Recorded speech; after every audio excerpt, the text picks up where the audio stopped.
Keep hidden in the kitchen, your sister will charm the VIPs. My father barked those words over the roar of the industrial exhaust fan, aggressively ripping the grease-stained apron right off my neck. I am Maya, 33 years old, and tonight was supposed to be the triumphant grand opening of my culinary masterpiece. Instead, my white brother-in-law Brad sneered at my dreadlocks and told me the elite investors out there did not want to see a sweaty urban cook running the show. I did not cry. I calmly turned off the stove, dropped the apron, and told them to cook the truffle Cajun menu themselves. Then I walked straight through the double doors, right past the $7 million investor, and quit. Before I continue this story, let me know where you are watching from in the comments below. Hit like and subscribe if you have ever had to stand up to family who underestimated your worth and tried to hide your brilliance. The kitchen of our new restaurant, supposedly a family enterprise, was my sanctuary. I had spent the last 8 grueling months bleeding over these stainless steel prep tables. I designed a tasting menu that perfectly fused our grandmother's Southern soul food roots with high-end French culinary techniques. The scent of roasted garlic brown butter and seared scallops hung heavy and warm in the air. The energy was electric. We were exactly 30 minutes away from serving the main course to Mr. Sterling, a legendary venture capitalist. He was sitting in our dining room with a $7 million check that could make or break this entire business. I was carefully plating a delicate amuse-bouche with my tweezers when the heavy swinging doors kicked open. My father, Marcus, stormed in. His face was tight with that familiar frantic energy he always radiated when he was desperately trying to impress wealthy white people. He was wearing a custom-tailored suit that cost more than my entire kitchen staff made in a week. Right behind him sauntered Brad, my sister, Chloe's husband. Brad was an arrogant finance bro who wore expensive loafers without socks and genuinely believed he understood the restaurant industry just because he watched a few cooking shows on television. My father did not ask how the food was coming along. He did not ask if my team needed help. He marched right up to my station, reached around my neck, and forcefully untied my apron. "What are you doing?" I asked, keeping my voice dangerously low and steady. "Keep hidden in the kitchen," my father ordered, his voice echoing off the sterile tile walls. "Your sister will charm the VIPs out there. We cannot have you walking into the dining room looking like this." He gestured vaguely at my arms, which were covered in artistic culinary tattoos, and then pointed at my natural dreadlocks, which were tied back in a neat professional bun. Brad stepped forward, a patronizing smirk playing on his thin lips. "Look, Maya," he said, adjusting his heavy gold watch. "Do not take this personally. This is a high-stakes game tonight. We are asking Mr. Sterling for $7 million. The elite investors out there expect a certain sophisticated image, a refined, upscale dining experience. They simply do not want to see some sweaty urban cook hovering over their expensive plates. It ruins the aesthetic. My sister Chloe is out there right now in a designer gown, pouring expensive champagne and making them laugh. Let her be the face of this place. You just be the hands in the back." My entire kitchen staff froze. The prep cooks, the dishwashers, and even the loyal sous chef I had trained for months completely stopped what they were doing. The only sound left in the massive room was the loud sizzling of the cast iron pan directly in front of me. For my entire life, I had been the family scapegoat. I was the rebellious child who refused to go to law school. I was the one who chose the brutal heat of the kitchen over the cold, sterile safety of corporate America. They had always treated me like an embarrassment, but I had built this entire menu from scratch. Every flavor profile out there was born from my imagination. Every single recipe was mine. I looked over at my father.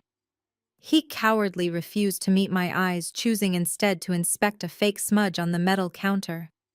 He was choosing the golden child and her wealthy, disrespectful husband over my blood, sweat, and tears, exactly like he always did.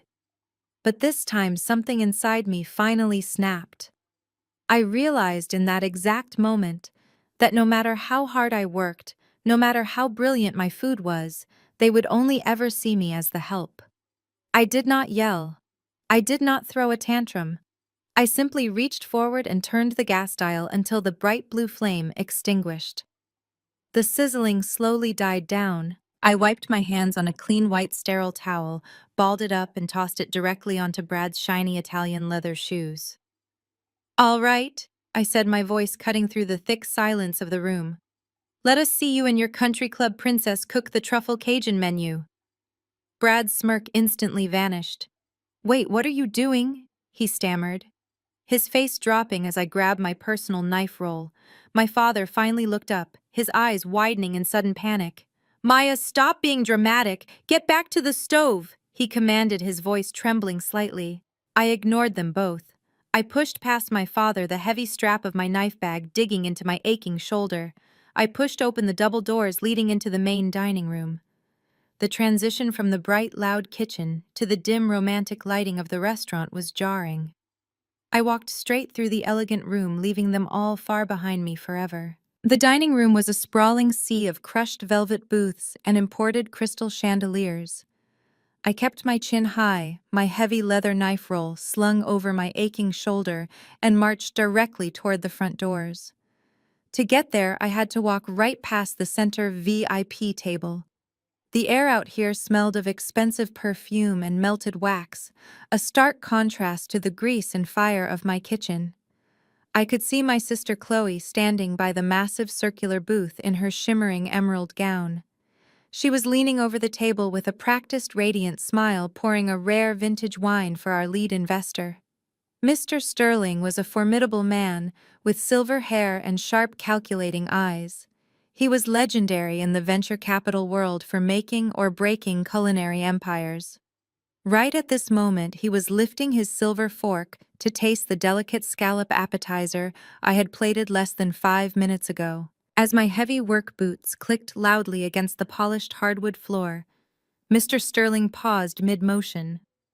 He looked up, his sharp eyes locking directly onto mine. He lowered his fork to the plate. "Maya," he said, his deep voice carrying clearly over the soft jazz music. "Maya, from the Midnight Supper Club." Chloe immediately panicked. I watched her perfect smile falter for a fraction of a second before she smoothly stepped into his line of sight, desperately trying to block his view of me.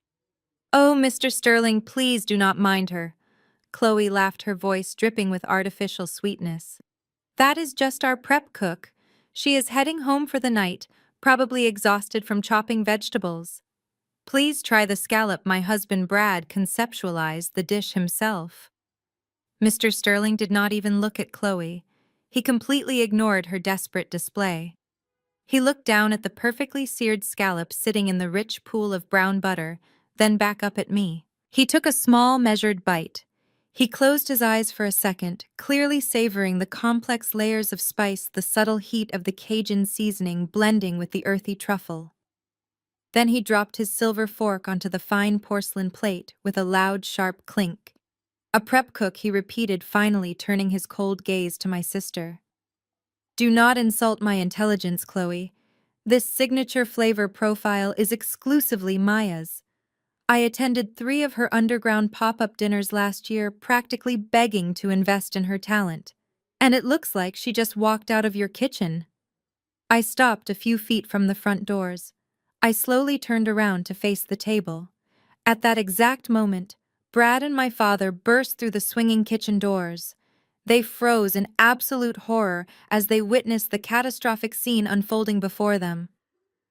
"Yes, Mr. Sterling," I said clearly, making sure my steady voice carried across the sudden silence of the dining room. "I am the executive chef.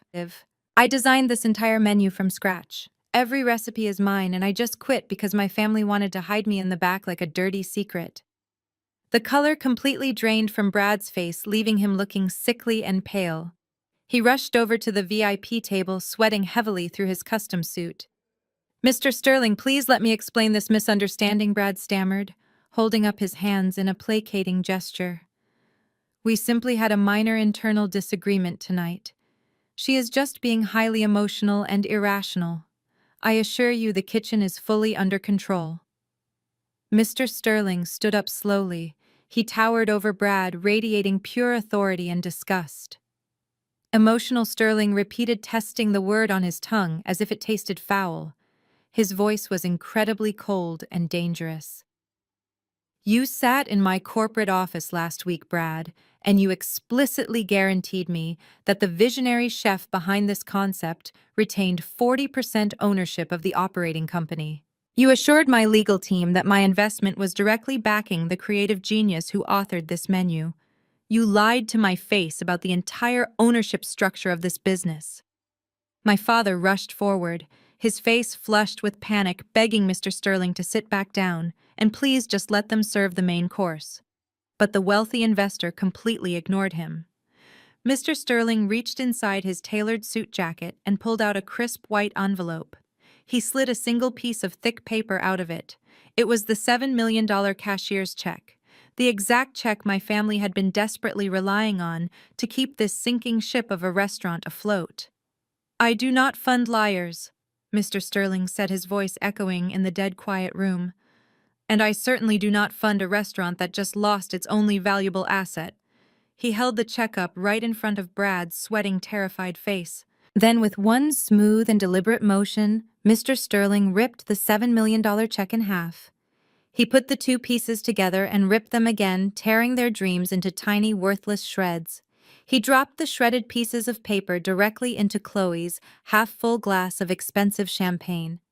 The transaction is officially canceled, Sterling announced. He grabbed his heavy wool coat from the back of the chair. He walked past my stunned, open-mouthed family, stopped right in front of me, and gave me a brief, respectful nod. You deserve better than this, Maya, he said quietly, before pushing open the glass doors and exiting into the night. The restaurant was completely paralyzed. Diners at the surrounding tables were openly staring at the spectacular collapse of my family's empire. Chloe stood frozen like a statue, staring down at the soggy pieces of paper floating in her wineglass, her mouth hanging open in pure shock. My father looked like he was about to collapse from a heart attack, gripping the edge of the table for support. I felt a massive weight lift off my chest. I gave them one last dismissive look, pushed open the heavy front doors, and stepped out into the cool, refreshing night air. I did not even make it to my parked car before I heard the restaurant doors violently smash open behind me. Maya Brad screamed at the top of his lungs, his voice cracking with unhinged rage. He was sprinting across the dark asphalt, his face purple with fury, chasing me straight into the empty parking lot. I reached my beaten-up sedan just as Brad caught up to me. He did not even bother to catch his breath before he violently slammed both of his heavy hands down onto the hood of my car. The loud metallic bang echoed across the empty asphalt of the parking lot. His custom-tailored suit was completely wrinkled, and his expensive silk tie was thrown over his shoulder from his frantic sprint out of the restaurant. He looked absolutely deranged. You are not going anywhere. He snarled, his chest heaving as he pointed a trembling finger directly at my face. You just destroyed months of my hard work. You ruined our family legacy in front of the most powerful man in the city. I am going to sue you into absolute oblivion, Maya. I am going to bury you in so much litigation for corporate sabotage that you will never be able to afford a frying pan again.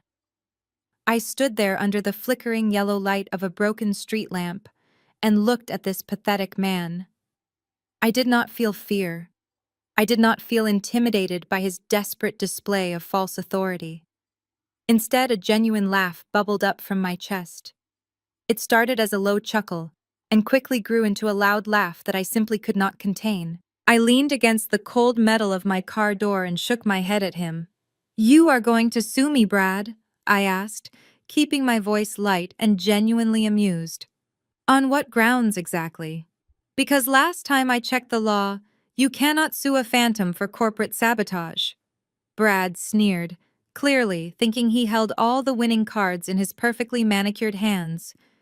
He wiped the nervous sweat from his forehead and puffed out his chest, trying to regain his dominant, authoritative posture. Breach of contract, he declared loudly, as if he were a high-powered attorney delivering a closing argument on a television show. Breach of fiduciary duty. You abandoned your post as an executive partner during a critical financial transaction. My lawyers will take everything you own. We will seize your apartment, your bank accounts, and every single recipe you ever scribbled down in your little notebooks. You are legally bound to this business, and you just broke that bond. I crossed my arms and stared him dead in the eyes. Are you sure about that? I asked quietly. Because unless my memory is completely failing me, you took care of that little detail last month, did you not? For a brief second, the arrogant mask slipped from his face. His eyes darted away, staring nervously at the cracked pavement, before snapping back to me. He straightened his suit jacket, suddenly looking very proud of himself again. He actually smiled a nasty, condescending little grin that exposed his true manipulative nature. "Oh, you mean the business licenses?" he said smoothly, his voice dripping with superiority and racial privilege. "Yes, Maya. I did restructure the operating agreement. I had my legal team draft new documents and I convinced your father to sign off on them behind your back. We completely removed your name from the limited liability company. We completely erased your 40% equity stake." He took a step closer to me, lowering his voice to a mocking whisper. "Did you really think I would let someone with your volatile, unpredictable urban nature hold the keys to a multi-million-dollar enterprise? You are a massive liability, Maya. You are too emotional. You do not understand high-level finance or corporate structuring. I transferred your shares directly to myself and Chloe to protect the family assets from your inevitable sabotage. So yes, you are legally nothing to this company. You are just a glorified line cook who threw a tantrum in front of a guest. And I will still sue you for damages as a rogue employee who disrupted my business operations." I listened to his entire speech without interrupting him once. I let him bask in his own perceived brilliance. He genuinely thought he had outsmarted me. He thought his country club lawyers and his finance degree made him invincible. He had stolen my equity behind my back, convinced my easily manipulated father to betray me, and thought he had trapped me in a legal cage of his own design. But his supreme arrogance had completely blinded him to the actual reality of the law. "Brad," I said, my voice completely devoid of any emotion, "you just confessed to removing me from the operating agreement. You erased me from the corporate structure. You took away my equity to protect your precious assets. Do you even realize what that actually means in the real world outside of your country club?" He frowned, his confident smile faltering as he realized I was not begging for my job back. "What are you talking about?" he snapped, crossing his arms defensively across his chest. "It means I am not a partner," I explained slowly, as if I were speaking to a small, exceptionally slow child who could not grasp basic concepts. "It means I have no fiduciary duty to you or this restaurant. It means I never signed a non-compete clause because you stripped me of my executive title. It means I am simply an at-will employee who just quit because her boss created a hostile and discriminatory work environment." You cannot sue an at-will employee for quitting their job, Brad. There is no corporate sabotage because I do not own any part of your corporation. You made sure of that yourself when you stole my shares. Brad's mouth opened, but no words came out. He blinked rapidly as the legal reality of his own deceitful actions finally began to crash down on him. I could literally see the gears turning in his head as he calculated the massive disaster he had just orchestrated. I reached for the handle of my car door and pulled it open. I tossed my heavy leather knife roll onto the passenger seat and slid behind the steering wheel.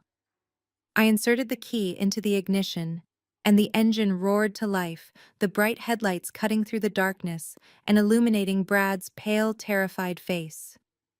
I rolled down the window and rested my arm on the doorframe. I looked up at him one last time, taking in his ruined suit and his desperate posture.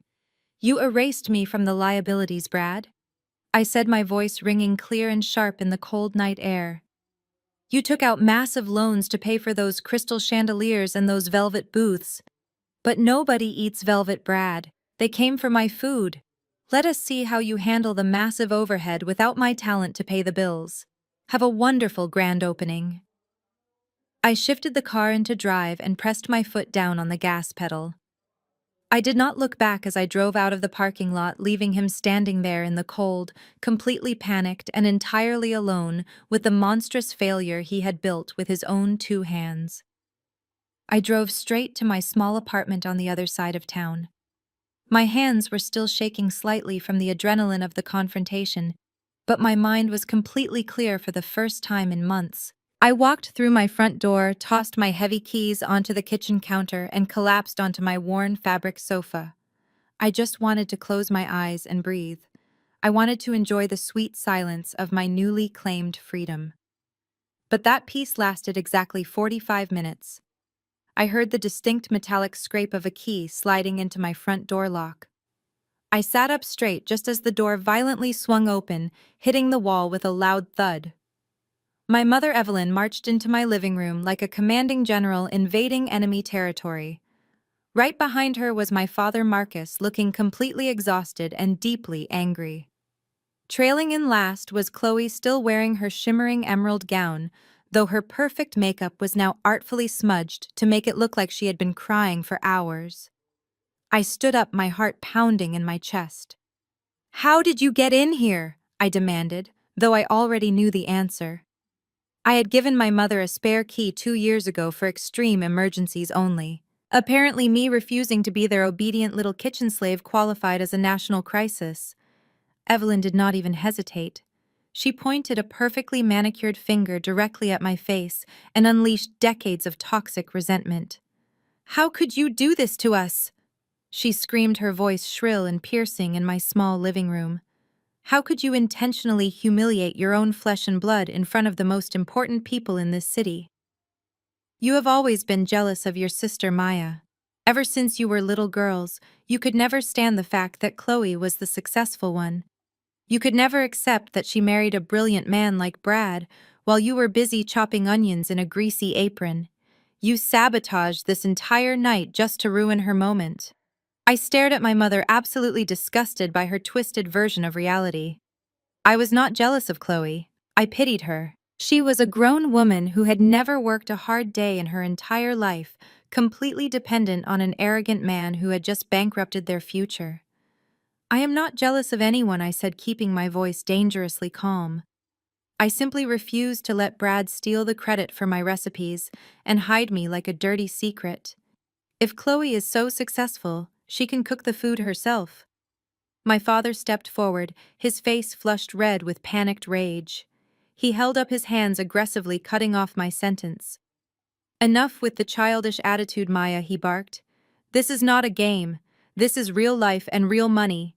You are going to wake up tomorrow morning, put on a respectful outfit, and march right down to Mr. Sterling's corporate office. You are going to get down on your knees and beg that man for his forgiveness. You will tell him you had a mental breakdown. You will tell him whatever he needs to hear to get him to tape that $7 million check back together." I crossed my arms and let out a dry, humorless laugh. "Are you completely out of your mind?" I asked him. "I am never stepping foot in that kitchen again, let alone begging a billionaire to fund Brad's fraudulent business."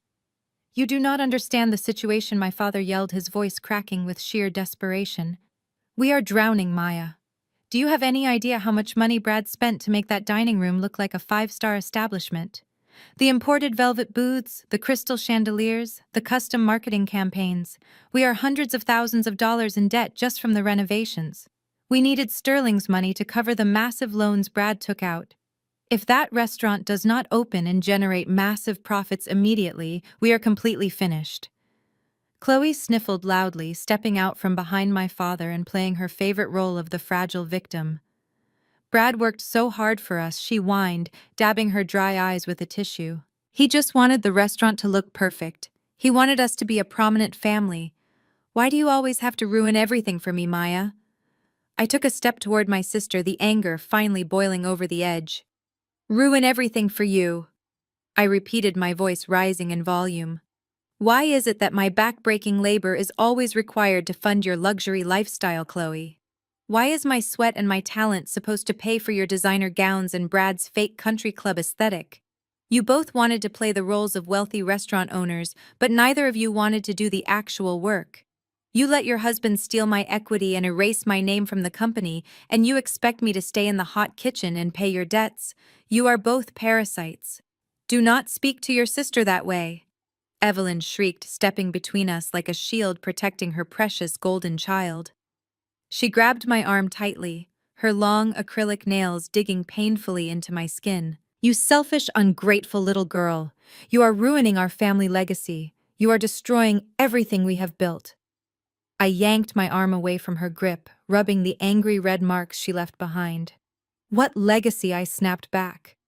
This family does not have a legacy. We have a mountain of debt and a lying white son-in-law who convinced you to hand over the keys to the castle.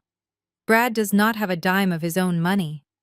How did he even secure those massive renovation loans in the first place without Sterling backing him up yet? The room suddenly fell dead silent. Chloe looked down at the floor, biting her lower lip nervously. My father closed his eyes and rubbed his temples, looking like he had aged 10 years in the last 5 minutes. Evelyn glared at me, her chest heaving, as she prepared to drop the ultimate betrayal. She wanted to hurt me. She wanted to make me feel the full crushing weight of what I had supposedly ruined. Because Brad had to take out a second mortgage on Big Mama's house to fund this. She screamed the words, tearing through the quiet apartment like a physical blow. You are ruining our family legacy.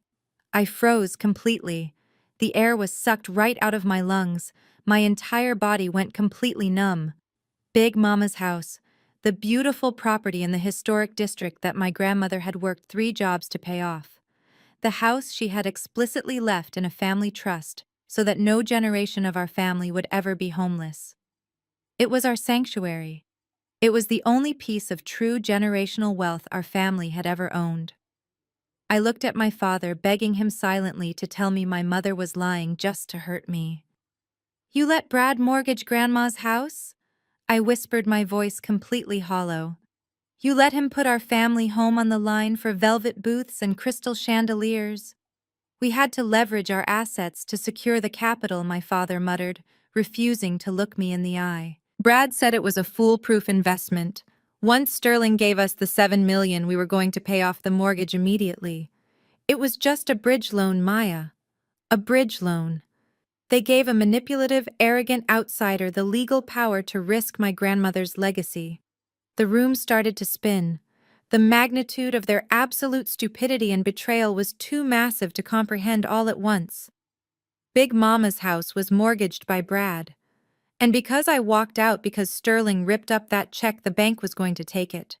I realized in that horrifying moment that the trap Brad had built was not just for me. He had trapped my entire family, and they had willingly handed him the rope. I showed them the paperwork. I demanded, my voice dropping to a dangerous whisper. Show me exactly how a legally binding family trust, set up by my grandmother, was somehow handed over to a man who married into this family less than 3 years ago. My father looked away, suddenly finding the cheap carpet of my apartment fascinating.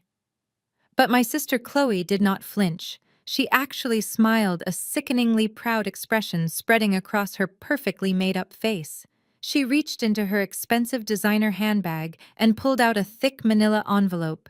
She tossed it onto my coffee table with a loud slap. I do not expect someone who chops vegetables for a living to understand high-level estate management, Chloe said, dripping with condescension. Brad noticed that Big Mama's trust was outdated and inefficient. It was generating absolutely no passive income. He explained to Mom and Dad that leaving $1 million property sitting untouched was a terrible financial strategy, so he graciously offered to restructure the entire estate. We transferred the deed into a new holding company that Brad exclusively manages, because unlike you, my husband actually knows how to handle money. I stared at the envelope on the table as if it were a venomous snake. I did not even need to open it to know they had signed their own death warrants. You transferred the deed of our grandmother's fully paid-off house to Brad. I asked, my voice trembling with a mixture of absolute rage and profound disbelief. You gave away the only valuable thing this family owns so he could take out a massive commercial loan to buy crystal chandeliers. And you did not think to consult me, an equal beneficiary of that trust. You were always too emotional about that house, my mother Evelyn interjected sharply, stepping forward to defend her golden son-in-law. Brad has a Master of Business Administration degree. He understands leverage. He promised us that once the restaurant was wildly successful, he would pay off the new mortgage and we would all be incredibly wealthy. He was trying to elevate this family, Maya. And you ruined it out of pure spite. My father finally found his voice. He reached inside his tailored suit jacket and pulled out a different set of folded papers. "We can still fix this," he said, his tone shifting from angry to desperate. "I called Brad on the way over here. He is willing to forgive your little stunt tonight if you sign this new agreement." He spoke to his lawyers. They drafted a compromise. I slowly reached out and took the papers from my father's trembling hand. I unfolded the crisp white sheets and began to read the bold print. It was not a compromise. It was a modern-day slavery contract. Brad was graciously offering me the position of executive chef for the next 10 years. But there was no equity. There was no profit sharing. The salary listed was literally the state minimum wage. The contract also explicitly stated that any recipe technique or menu concept I created during that decade would become the sole intellectual property of Brad's holding company. "This is an exploitative joke," I said, looking up from the pages. "You are asking me to sign away my talent, my recipes, and my next 10 years for minimum wage just to save the restaurant that Brad legally stole from me. You want me to be an indentured servant so he can pay off the mortgage he secretly took out on our grandmother's house. It is the only way to save the family." "Maya," my father pleaded, stepping closer. "If we do not get that $7 million check from Mr. Sterling, the bank will foreclose on Big Mama's house in a matter of months. Brad said he can call Sterling tomorrow and tell him you had a change of heart. You just have to sign the contract and go back to the kitchen. Do it for your family. Do it for your grandmother. Do not you dare use her name to manipulate me," I shouted, the raw anger finally exploding out of my chest.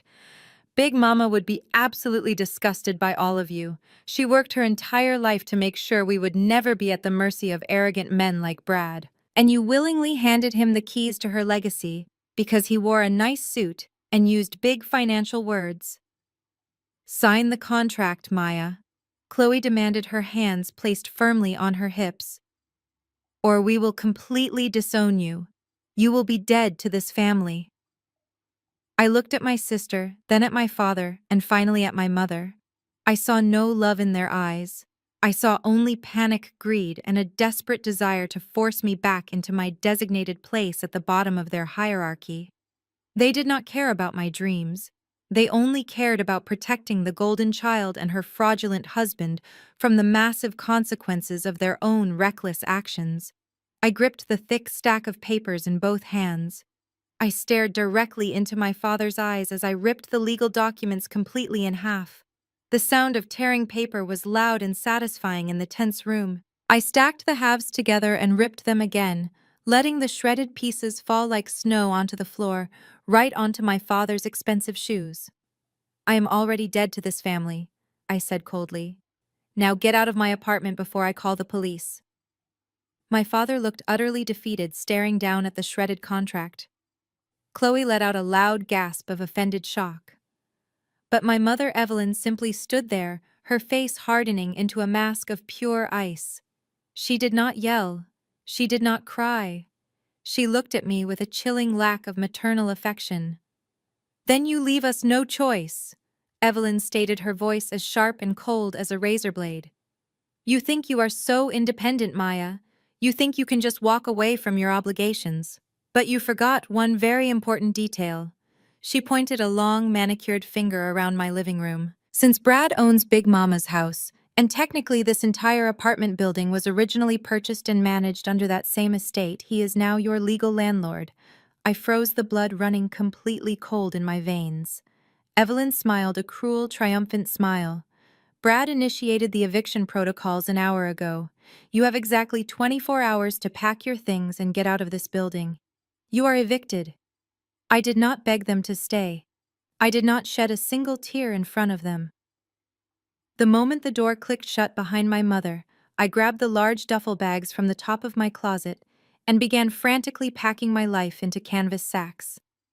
I took only the absolute essentials: my comfortable work clothes, my expensive personal kitchen tools, my laptop, and the few framed photographs of Big Mama that I absolutely refused to leave behind.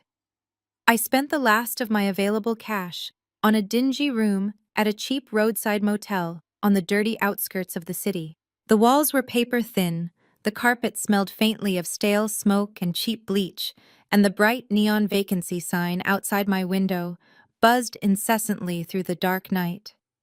I was completely cut off.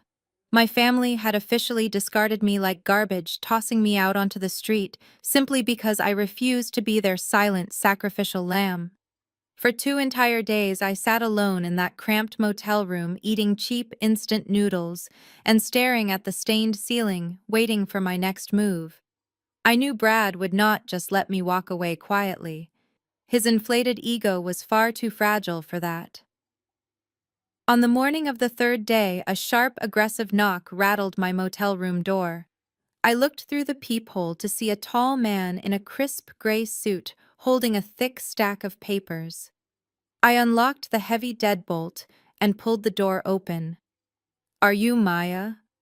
The man asked, his tone completely flat and highly professional. I nodded slowly. He immediately shoved a massive heavy leather binder directly into my chest. "You have been formally served," he announced coldly, before turning on his heel and walking quickly back to his parked luxury car. I carried the heavy binder over to the small, rickety wooden desk in the corner of the room and flipped open the thick black cover. The legal jargon was dense and extremely intimidating, printed on expensive watermarked paper. It was a formal cease and desist order, drafted by one of the most ruthless and expensive corporate law firms in the entire state. I scanned the highlighted sections, my eyes widening in pure disbelief at the sheer audacity of what I was actively reading. The document explicitly forbade me from cooking, selling, teaching, or even publicly discussing any of my own signature recipes. Brad and his highly paid lawyers had legally categorized every single flavor profile, sauce, and technique I had ever created as the exclusive trade secrets belonging to the family restaurant. According to the extensive paperwork lying on my cheap motel desk, if I dared to serve my Cajun truffle butter or my smoked paprika rub at any other establishment, I would be sued for millions of dollars in financial damages. They had essentially placed a legal embargo on my own brain. My cell phone buzzed violently against the wooden desk, jarring me out of my racing thoughts. The caller identification displayed Brad's name in bold letters. I took a deep breath, let it out slowly to steady my rapid heart rate, and pressed the green accept button. "Hello, Brad," I said, keeping my voice perfectly neutral and completely devoid of any fear. "Did you get my little care package this morning?" Brad sneered through the speaker. His voice echoed slightly like he was calling me on speakerphone from his spacious, newly renovated executive office. "I just wanted to make sure the courier found your charming new motel room. You see, Maya, you thought you could just walk away and take your massive talent with you to some direct competitor. You thought you could leave me high and dry with an empty restaurant and no executive chef. But you severely underestimated my extensive legal network." I flipped casually through the heavy, thick pages of the cease and desist order. "You cannot just trademark basic ingredients, Brad," I stated simply. "You cannot legally stop me from cooking food." "Oh, I am not stopping you from cooking." Brad laughed, a cruel and highly irritating sound that grated on my nerves. "I am just stopping you from cooking anything exceptionally good. Those specific recipes belong entirely to the corporation. You develop them while utilizing family resources, which means they are firmly classified as our proprietary intellectual property. I have already officially alerted every major restaurant group in the entire state. You are now completely radioactive, Maya. Nobody is ever going to hire a chef who brings an immediate intellectual property lawsuit the second she turns on a commercial stove. You cannot even flip a burger in this city without my direct written permission. You are done. You either come crawling back to my kitchen and sign the 10-year minimum wage contract, or you find a new career path outside the culinary world entirely. Enjoy the cheap motel, Maya." The line went dead with a sharp click.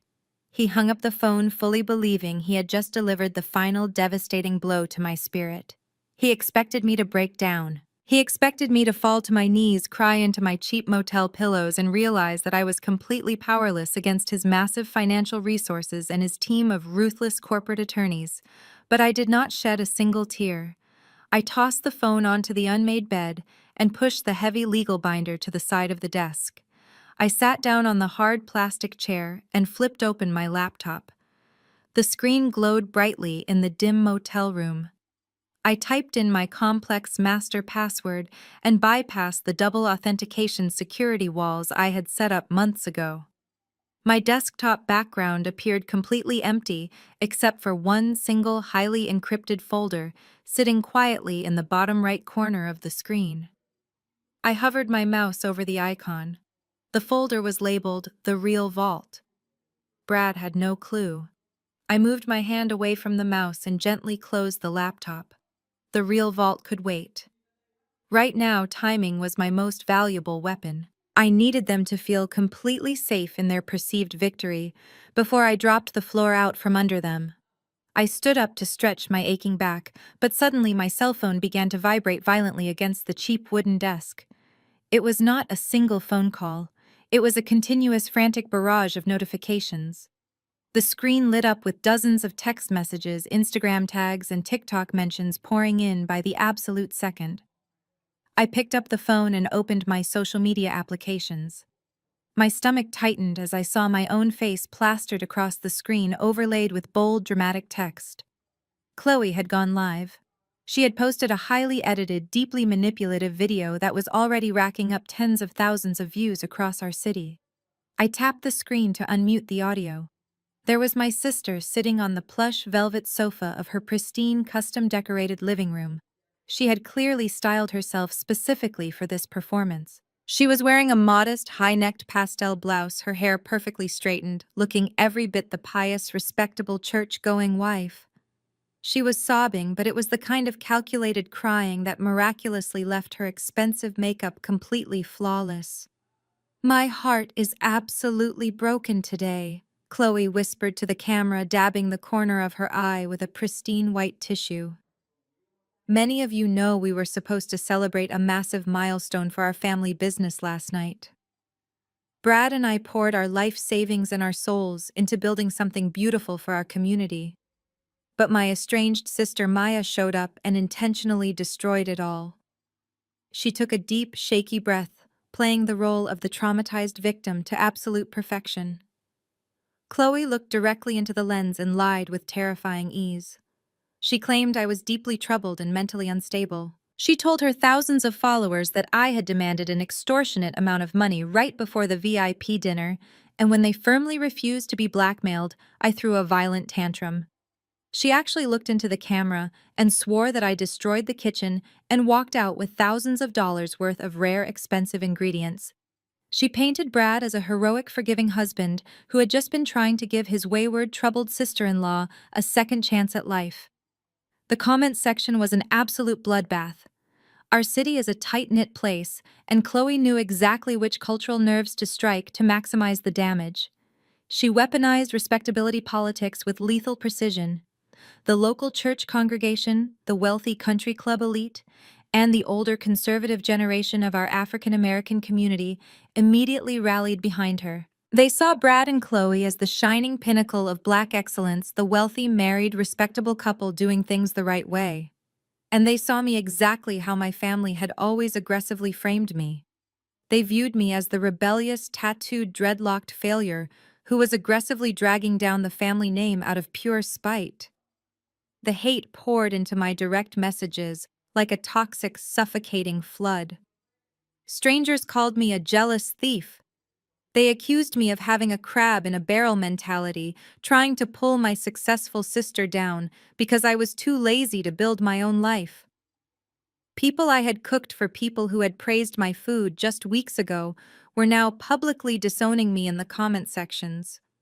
They told me I deserved to be homeless and destitute. A few messages even contained explicit death threats, promising severe physical violence if I ever dared to show my face near the family restaurant again. My phone grew incredibly hot in my hand from the sheer unyielding volume of incoming vitriol. My phone rang loudly, cutting through the endless stream of hateful notifications. It was Jamal, my loyal sous chef, who had walked out of the restaurant shortly after I did. I swiped the screen and answered the call. "Maya, you have to get online right now," Jamal shouted over the line, his voice thick with absolute panic. "Have you seen what Chloe is posting right now? They are completely destroying your reputation. You need to go live on Instagram immediately. Tell them the truth. Show them the text messages. Tell everyone that Brad stole your equity and forced you out. If you do not aggressively defend yourself, people are going to permanently believe this garbage." I leaned back in the hard plastic motel chair and stared out the dirty window at the flashing neon vacancy sign illuminating the dark street. "Jamal," I said calmly, deliberately, keeping my voice exceptionally low and steady. "I am not going to post a frantic rebuttal video. I am not going to argue with angry strangers in a comment section. I am not going to validate her pathetic performance by giving it the explosive reaction she desperately wants. But Maya, they are ruining your entire life," Jamal pleaded, clearly not understanding my utter lack of panic. "They are lying to the whole city and destroying your career before it even truly begins." I smiled a cold, razor-sharp smile to myself in the reflection of the dark motel window. "Let them lie, Jamal," I replied smoothly. "Never interrupt your enemy when they are making a public record of their own lies." I hung up the phone and placed it gently on the desk. I opened a new folder on my laptop and began meticulously taking high-resolution screenshots of every single defamatory video, every false caption, and every vicious comment Chloe interacted with. She thought she was winning the court of public opinion. She did not realize she was helping me build an ironclad legal dossier. While my digital vault was slowly filling with evidence, my actual bank account was rapidly emptying. Rent at the dingy motel was draining my meager savings, and the reality of my situation set in. I needed cash immediately. I ironed my only clean chef's coat, printed out a dozen copies of my resume, and hit the pavement. I targeted 3 of the most prestigious upscale restaurants in the city, places that were direct competitors to Brad's newly renovated dining room. My reputation as the genius behind the Midnight Supper Club secured me tasting interviews at all 3 establishments within 48 hours. My first interview was at a high-end French bistro downtown. I stepped into their massive kitchen and felt instantly at home. For my tasting test, I prepared a pan-seared duck breast with a cherry port wine reduction and a side of smoked Gouda polenta. The executive team tasted it, and their eyes lit up. The general manager shook my hand vigorously, told me I was exactly the visionary talent they needed, and promised to draft my employment contract by the end of the day. But the call never came. When I finally reached out the next morning, the manager sounded incredibly nervous. He stammered through a weak excuse about budget cuts and abruptly hung up the phone. I brushed it off as a strange coincidence and headed to my second interview at a modern fusion restaurant overlooking the river. Once again, I dominated the kitchen. I crafted a spicy lemongrass-infused sea bass that left the owners practically speechless. They offered me the executive chef position right there on the spot. I went back to my motel room feeling a massive wave of relief. But 3 hours later, I received a brief cold email stating they were moving in a different direction and wishing me the best of luck in my future endeavors. No phone call, no explanation, just a sudden inexplicable rejection. By the time I walked into my third interview, a creeping sense of dread had settled deep in my stomach. This restaurant was a legendary steakhouse owned by a veteran chef named Thomas, a man who had been a staple in the culinary scene for 30 years. I cooked a flawless bone and ribeye with a chimichurri sauce that I had perfected over the last 5 years. Thomas sat at a quiet corner table in the empty dining room and slowly ate the entire plate. When he finished, he put down his steak knife, wiped his mouth with a linen napkin, and let out a long, heavy sigh. He did not look happy. He looked deeply conflicted and genuinely sad. "Maya, the food is absolutely spectacular," Thomas said softly, gesturing to the empty plate. You are easily one of the most gifted chefs I have ever had the pleasure of hosting in my kitchen. You have a rare gift. Thank you, Thomas, I replied, sitting down across from him. So when can I start? Thomas shook his head slowly, rubbing his tired eyes. You cannot start, Maya. Not here. Not anywhere in this city. I cannot hire you. I leaned forward, my frustration finally bleeding through my calm facade. Why not? I demanded gently. You just said the food was spectacular. I am standing right in front of you, ready to work 80-hour weeks. What is going on, Thomas? Why is everyone suddenly pulling their offers at the very last second? Thomas reached into his jacket pocket and pulled out a folded piece of heavy watermarked paper. He slid it across the table toward me. I recognized the expensive stationery immediately. It was the exact same letterhead from the law firm that had served me the cease and desist order at the motel. Your brother-in-law Brad has been very busy, Thomas explained, his voice laced with quiet disgust. He has been personally calling every single major restaurateur, hotel manager, and culinary investor in the state. He is aggressively leveraging his country club connections and his finance network. Brad is telling everyone that you are currently under a massive federal investigation for corporate sabotage and intellectual property theft. I stared at the letter, my blood boiling. He is lying, Thomas, I said firmly. He stole my equity and forced me out. I believe you, Maya, Thomas replied kindly. But the truth does not matter when the legal threats are this expensive. Brad is officially threatening to sue any establishment that hires you. He claims that any dish you cook will be considered a direct infringement on his proprietary trade secrets. He promised to tie my restaurant up in years of frivolous bankrupting litigation if I let you anywhere near my stoves. I run a tight margin here, Maya. I cannot afford to fight a multi-million-dollar legal battle against his corporate lawyers just to hire a new executive chef. No one in this city can. He has completely blackballed you from the industry. I sat there in stunned silence. Brad had not just fired me. He was actively trying to starve me out. He was using his unearned wealth and his racial privilege to completely erase my ability to make a living, hoping I would become so desperate and destitute that I would have no choice but to crawl back to him and sign that slave contract. I thanked Thomas for his honesty, packed up my knives, and walked out the back door of the steakhouse. The sky had turned a bruised, angry gray, and a cold, heavy rain had begun to fall over the city. I did not have an umbrella. I pulled the hood of my jacket over my head and walked down the wet pavement. I pulled out my phone and checked my banking application. My available balance was exactly $50.12. That was not even enough to cover one more night at the cheap motel. I stopped walking and stood in the freezing rain, the cold water soaking through my clothes and chilling me to the absolute bone. The sheer weight of the betrayal and the massive scale of Brad's sabotage threatened to finally crush me. I was completely alone, professionally exiled, and entirely broke. Suddenly, the phone in my cold, wet hand began to vibrate violently. I looked down at the glowing screen through the raindrops. It was an unknown private number. I hesitated for a fraction of a second, wondering if it was just another one of Brad's lawyers calling to deliver more bad news. But something deep inside my gut told me to answer. I swiped the screen and lifted the phone to my ear. I swiped the screen and lifted the phone to my ear. Hello, I said, my voice shivering slightly from the freezing rain soaking through my thin chef jacket. Maya, a deep, resonant voice, replied immediately, bypassing any polite introductions or small talk. This is Richard Sterling.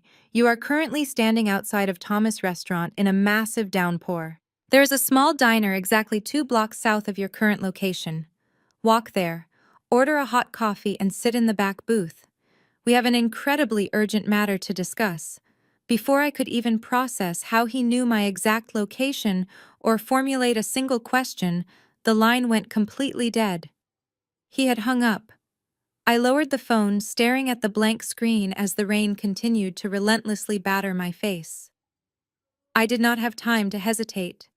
I tucked the phone securely into my pocket, pulled my thin hood tighter around my freezing face. and began speed walking south down the flooded sidewalk. 10 minutes later, I pushed open the heavy glass door of the old diner. The warm air hit my frozen face like a physical wall, smelling strongly of burnt coffee and cheap frying oil. I found the back booth, slid onto the cracked red vinyl seat, and used paper napkins to desperately dry my soaking dreadlocks. The waitress brought over a steaming mug of black coffee, without me even asking, quietly mentioning that the wealthy gentleman on the phone had already paid for it. I wrapped my freezing hands around the thick ceramic mug, letting the intense heat thaw my numb fingers. My phone rang again. It was the same private number. I answered on the first ring. "Are you warm now?" Sterling asked, his tone strictly business and completely devoid of pity. "I am listening," I replied, refusing to sound weak or intimidated despite my current miserable financial circumstances. "Good," Sterling said smoothly over the secure line. "I am calling you because I have been closely monitoring your situation since I walked out of that disastrous dining room. I am fully aware of the vicious smear campaign your sister Chloe is currently running across every social media platform in this city. I am also acutely aware that Brad has spent the last 48 hours aggressively calling every major culinary establishment in the state, utilizing his country club connections, to effectively blackball you from the industry. I know he sent cease and desist letters to everyone, including Thomas." "How do you know all of this?" I asked, taking a slow sip of the scalding black coffee. "Because I am a man who heavily protects his potential investments," Sterling answered without a single ounce of hesitation. "And because Brad is incredibly predictable. When I tore up that $7 million check, I did not just walk away and forget about the brilliant Midnight Supper Club chef. I immediately hired a specialized team of forensic accountants to run a massive, deep background check on your brother-in-law. I wanted to know exactly who had the sheer audacity to lie to my face about the ownership structure of a hospitality company I was about to fund." I leaned forward over the scratched formica table, my heart suddenly beating much faster against my ribs. "What did your accountants find out about him?" Sterling let out a dark, humorless chuckle. "Massive financial irregularities, Maya. The man is completely incompetent. He is drowning in extreme high-interest debt. He fraudulently used inflated, entirely fictional financial projections to secure a second commercial mortgage on a residential property owned by your family trust. He is running a chaotic financial house of cards that is exactly one missed payment away from complete and total federal collapse. He needed my $7 million desperately, just to cover his illegal tracks, before the bank auditors noticed the massive, glaring discrepancies." I closed my eyes, a heavy wave of sickening validation washing over me. I knew Brad was a manipulative liar, but hearing a billionaire confirm that he was actively committing mortgage fraud with Big Mama's house made the reality terrifyingly sharp. "Maya, listen to me very carefully," Sterling commanded, his voice dropping an octave and demanding my absolute, undivided attention. "I do not invest in restaurants, Maya. I invest in talent.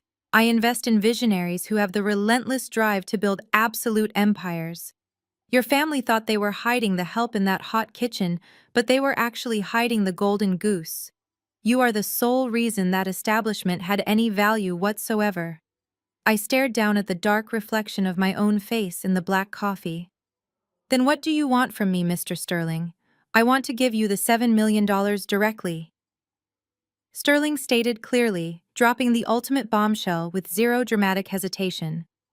"I want to fully fund a new hospitality group where you are the sole majority owner and executive chef. No toxic family members, no fraudulent brothers-in-law, just you and your spectacular culinary genius." My breath caught sharply in my throat. $7 million. It was enough money to build a massive culinary empire, completely secure my future, and easily buy back Big Mama's house from whatever regional bank Brad had recklessly sold it to. "But there is always a catch," I said, knowing men like Sterling never handed out millions without a brutal condition attached. "You are highly intelligent," Sterling noted with a hint of genuine respect. "Yes, there is a major condition. I absolutely refuse to invest a single dime of my capital into a chef who is currently tied down by a heavy legal embargo. I do not care if Brad's cease and desist order is ultimately frivolous. I will not have my legal team fighting in local courts over the basic rights to a Cajun truffle butter recipe. You must legally destroy Brad's hold over your culinary rights yourself. You have to permanently obliterate his claim to your intellectual property so that he can never legally threaten our new enterprise. I can do that, I said, my voice rock solid with newfound determination. I already have a silent plan to force his hand and publicly expose the theft. You had better execute that plan flawlessly, Sterling warned. Because my private jet leaves for Tokyo in exactly 72 hours. I will be completely out of the country and entirely unreachable for an entire month. If you do not provide me with ironclad legal proof that you own your own recipes and that Brad has zero legal standing to sue us before I board that plane, the $7 million offer vanishes forever. You have exactly 72 hours, Maya. The clock starts right now. The line went dead. I slowly lowered the phone and placed it flat on the diner table. The freezing rain continued to beat heavily against the glass window outside, but I no longer felt the cold. The heavy despair that had been suffocating me just 10 minutes ago was completely gone, replaced by a roaring, furious fire. I had a billionaire backer, a strict deadline, and a hidden folder on my laptop that was about to detonate Brad's entire fake existence. I finished my black coffee in one large gulp, stood up from the booth, and walked back out into the violent storm. I walked back to my cheap motel room with a completely new posture. Brad thought he had successfully erased my name from the limited liability company. He thought he had trapped me with his expensive lawyers and his aggressive blackballing campaign. But he was about to learn a very painful lesson about intellectual property and federal law. I got back to the motel, locked the heavy deadbolt behind me, and immediately opened my laptop. I did not need to search for a new job anymore. I needed to prepare for war. The 72-hour countdown had officially begun, and I was not going to waste a single second. The next morning, I traded my damp chef jacket for the only sharp business suit I owned. I took an early bus downtown, walking into a massive glass skyscraper that housed Mr. Sterling's corporate headquarters. The contrast between my cheap, dingy motel room and this billion-dollar high-rise was staggering. A silent elevator shot me up to the 50th floor, where a receptionist immediately escorted me into a sprawling glass conference room overlooking the entire city.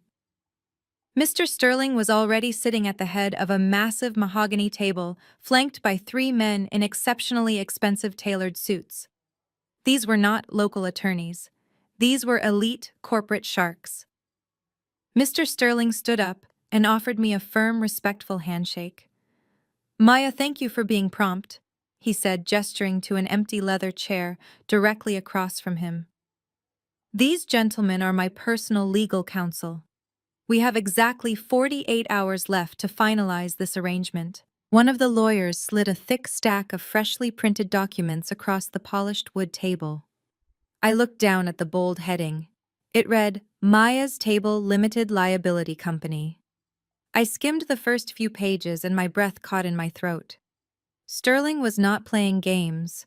The operating agreement explicitly stated that I would retain a full 80% ownership of the new hospitality group. He was taking only 20% for his $7 million capital injection. It was an incredibly rare and incredibly generous valuation in the venture capital world.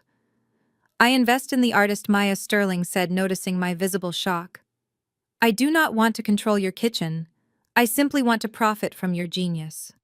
But as we discussed on the phone yesterday, this generous contract is completely contingent on you permanently neutralizing your brother-in-law." I reached into my leather bag and pulled out the heavy cease and desist binder that the courier had served me at the motel. I slid it across the mahogany table toward the lead attorney. "Brad thinks he has already neutralized me," I explained. "He legally categorized every single recipe, technique, and flavor profile I created as proprietary trade secrets belonging exclusively to his holding company." The lead attorney, a sharp-looking man with graying hair named Davis, opened the binder. He read the first 2 pages in complete silence. Then, completely unexpectedly, a loud, genuine laugh erupted from his chest. He tossed the binder back onto the table with a look of pure professional disdain. This document is an absolute joke. Davis chuckled, shaking his head. Your brother-in-law clearly hired a bottom-tier regional law firm to draft an intimidation tactic. It is full of massive legal holes. You cannot simply claim an entire flavor profile as a trade secret just by typing it into a threatening letter.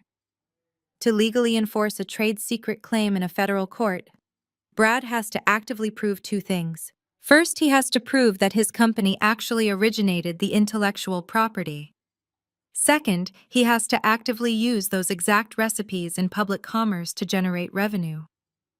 I leaned forward, resting my elbows on the table. And what happens if I have indisputable federal proof that I originated the intellectual property years before he ever married my sister? I asked smoothly. Davis raised an eyebrow, his eyes flashing with predatory legal excitement. If you possess prior federal documentation proving sole ownership, and Brad actively attempts to sell those specific recipes to the public, while simultaneously claiming he invented them to secure investor capital, that is no longer just a civil dispute, Maya. That elevates his actions to criminal commercial fraud. Mr. Sterling tapped his gold pen against the table. But we need hard, undeniable proof that Brad is actively using your exact recipes in commerce right now, Sterling interjected. A threatening letter is not enough. We need to catch him in the absolute act of selling your intellectual property to wealthy investors while claiming it is his own. We need him to publicly incriminate himself. I sat back in the plush leather chair and stared out the massive floor-to-ceiling windows. My mind raced through the layout of my family restaurant, the timeline of Brad's massive debt, and the desperate panic I had seen in my father's eyes. Brad was drowning. He had mortgaged Big Mama's house, and he desperately needed $7 million to save himself from total financial ruin. With Sterling out of the picture, Brad only had one viable option left. He had to find a new rich backer immediately. Suddenly, my cell phone vibrated in my pocket. I pulled it out and looked at the screen. One of my old prep cooks, who was still trapped working in that miserable kitchen, had just sent me a frantic text message. It was a screenshot of a digital invitation that Chloe was aggressively blasting out to every wealthy country club member and venture capitalist in the entire state. I read the text on the invitation, and a slow, cold smile spread across my face. "What is it?" Maya Sterling asked, his eyes narrowing. "Brad and Chloe are hosting a massive venture capital tasting night tomorrow evening," I announced, sliding my phone across the table so the lawyers could see the digital invitation. "They are trying to secure a new primary investor to pay off the mortgage on my grandmother's house. The invitation explicitly promises an exclusive tasting of their proprietary Cajun truffle fusion menu." Davis let out a low whistle. "They are actually going to cook your exact recipes for a room full of millionaires and claim ownership of them.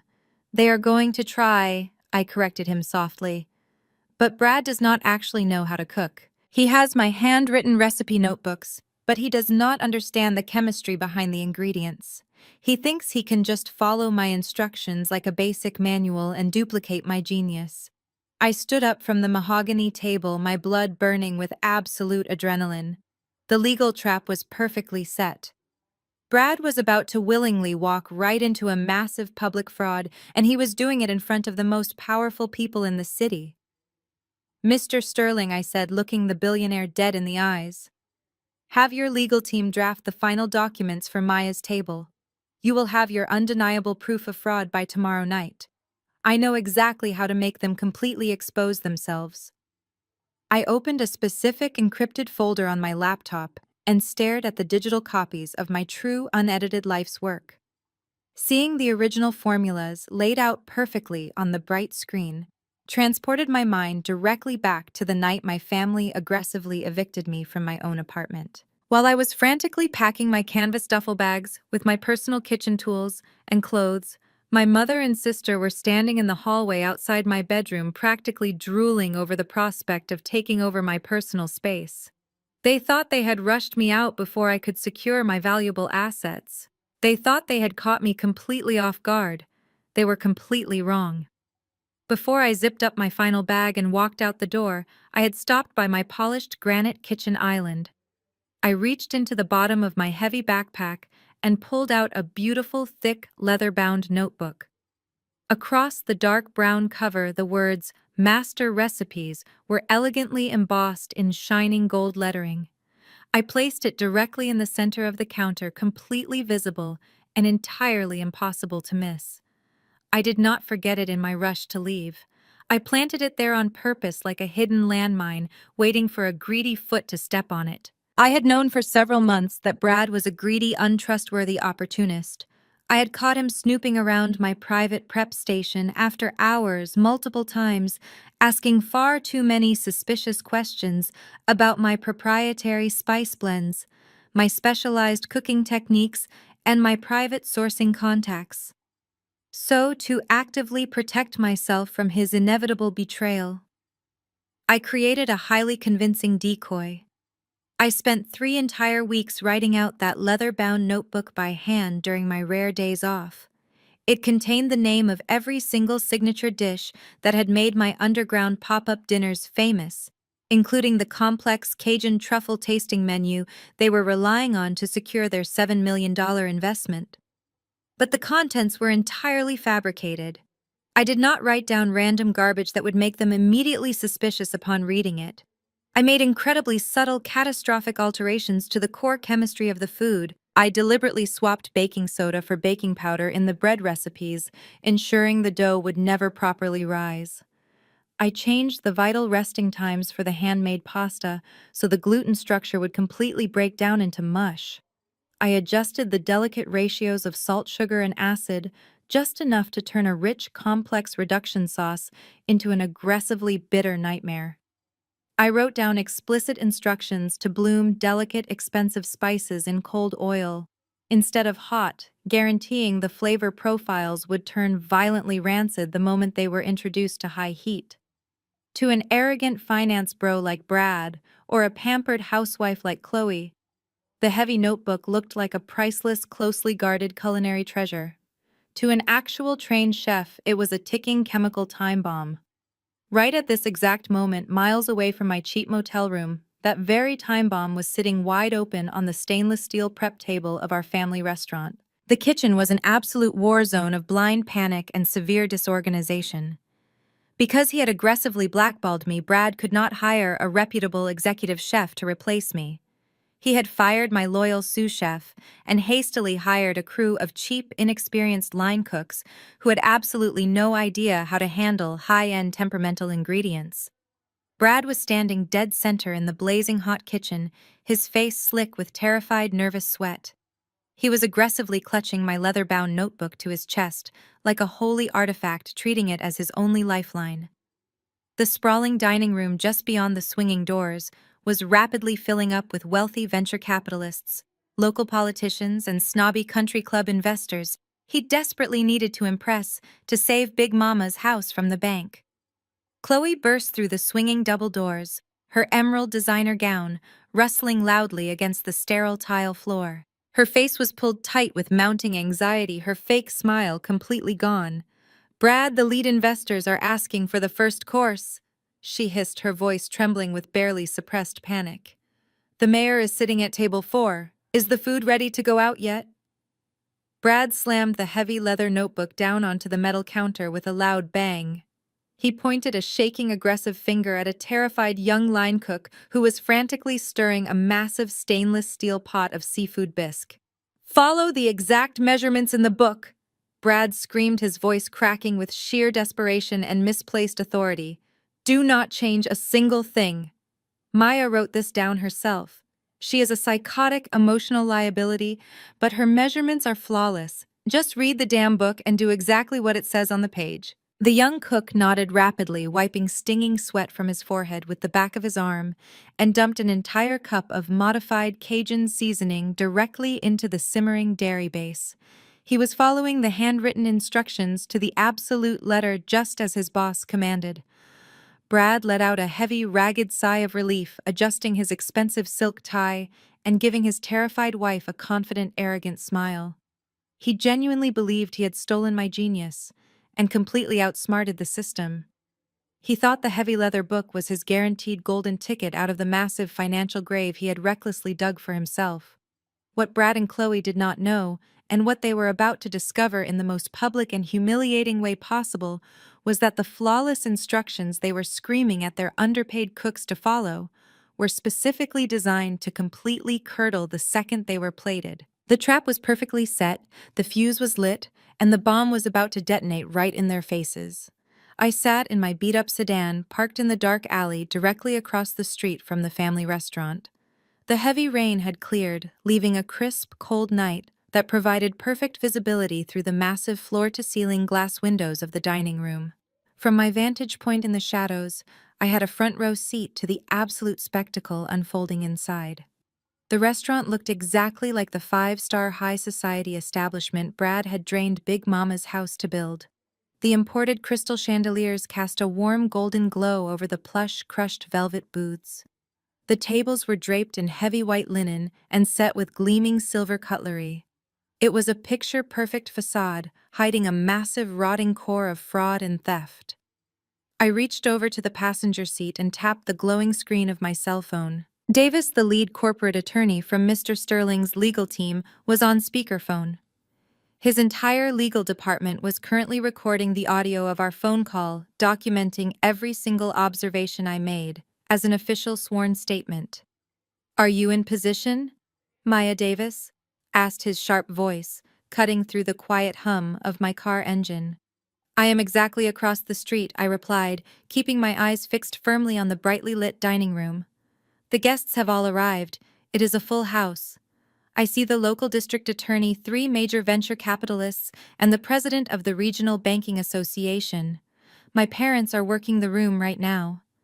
Through the glass, I watched my mother Evelyn glide gracefully from table to table. She was wearing a stunning floor-length silver gown, a sparkling diamond necklace resting heavily on her collarbone. She was smiling that practiced, artificial smile she always reserved for wealthy strangers, gently touching the arms of the politicians and laughing loudly at jokes I could not hear. My father Marcus was standing near the expensive mahogany bar, holding a snifter of dark amber liquor. He was shaking hands with a prominent real estate developer, his chest puffed out with unearned pride. They were acting like royalty holding court in their newly claimed kingdom, completely oblivious to the fact that the floor beneath their feet was made of extremely thin, cracking ice. "Tell me when Brad makes his official presentation," Davis instructed over the phone. "We need verbal confirmation that he is actively taking credit for the intellectual property in front of potential financial investors." That is the exact moment the civil dispute legally escalates to criminal commercial fraud. I did not have to wait long. A few minutes later, the soft background jazz music was suddenly cut off. Brad walked confidently out of the swinging kitchen doors and strode directly to the center of the dining room. He wore an immaculate black tuxedo. He tapped a silver spoon against a crystal champagne flute to command the attention of the incredibly wealthy room. Chloe immediately hurried to his side, linking her arm through his and beaming with absolute adoration. "He is stepping up to speak," I told Davis, leaning closer to my cold steering wheel. I watched Brad's mouth move as he delivered his welcoming speech. Even though I could not hear the exact words through the thick glass, I knew exactly what he was saying. I had seen him practice this exact pitch in the mirror dozens of times. He was gesturing expansively to the luxurious room, and then he pointed directly to his own chest. He raised his hands, imitating the passionate motions of a dedicated culinary artist. "He is taking the credit," I narrated for the lawyers recording the call. "He is telling them about the inspiration behind the menu.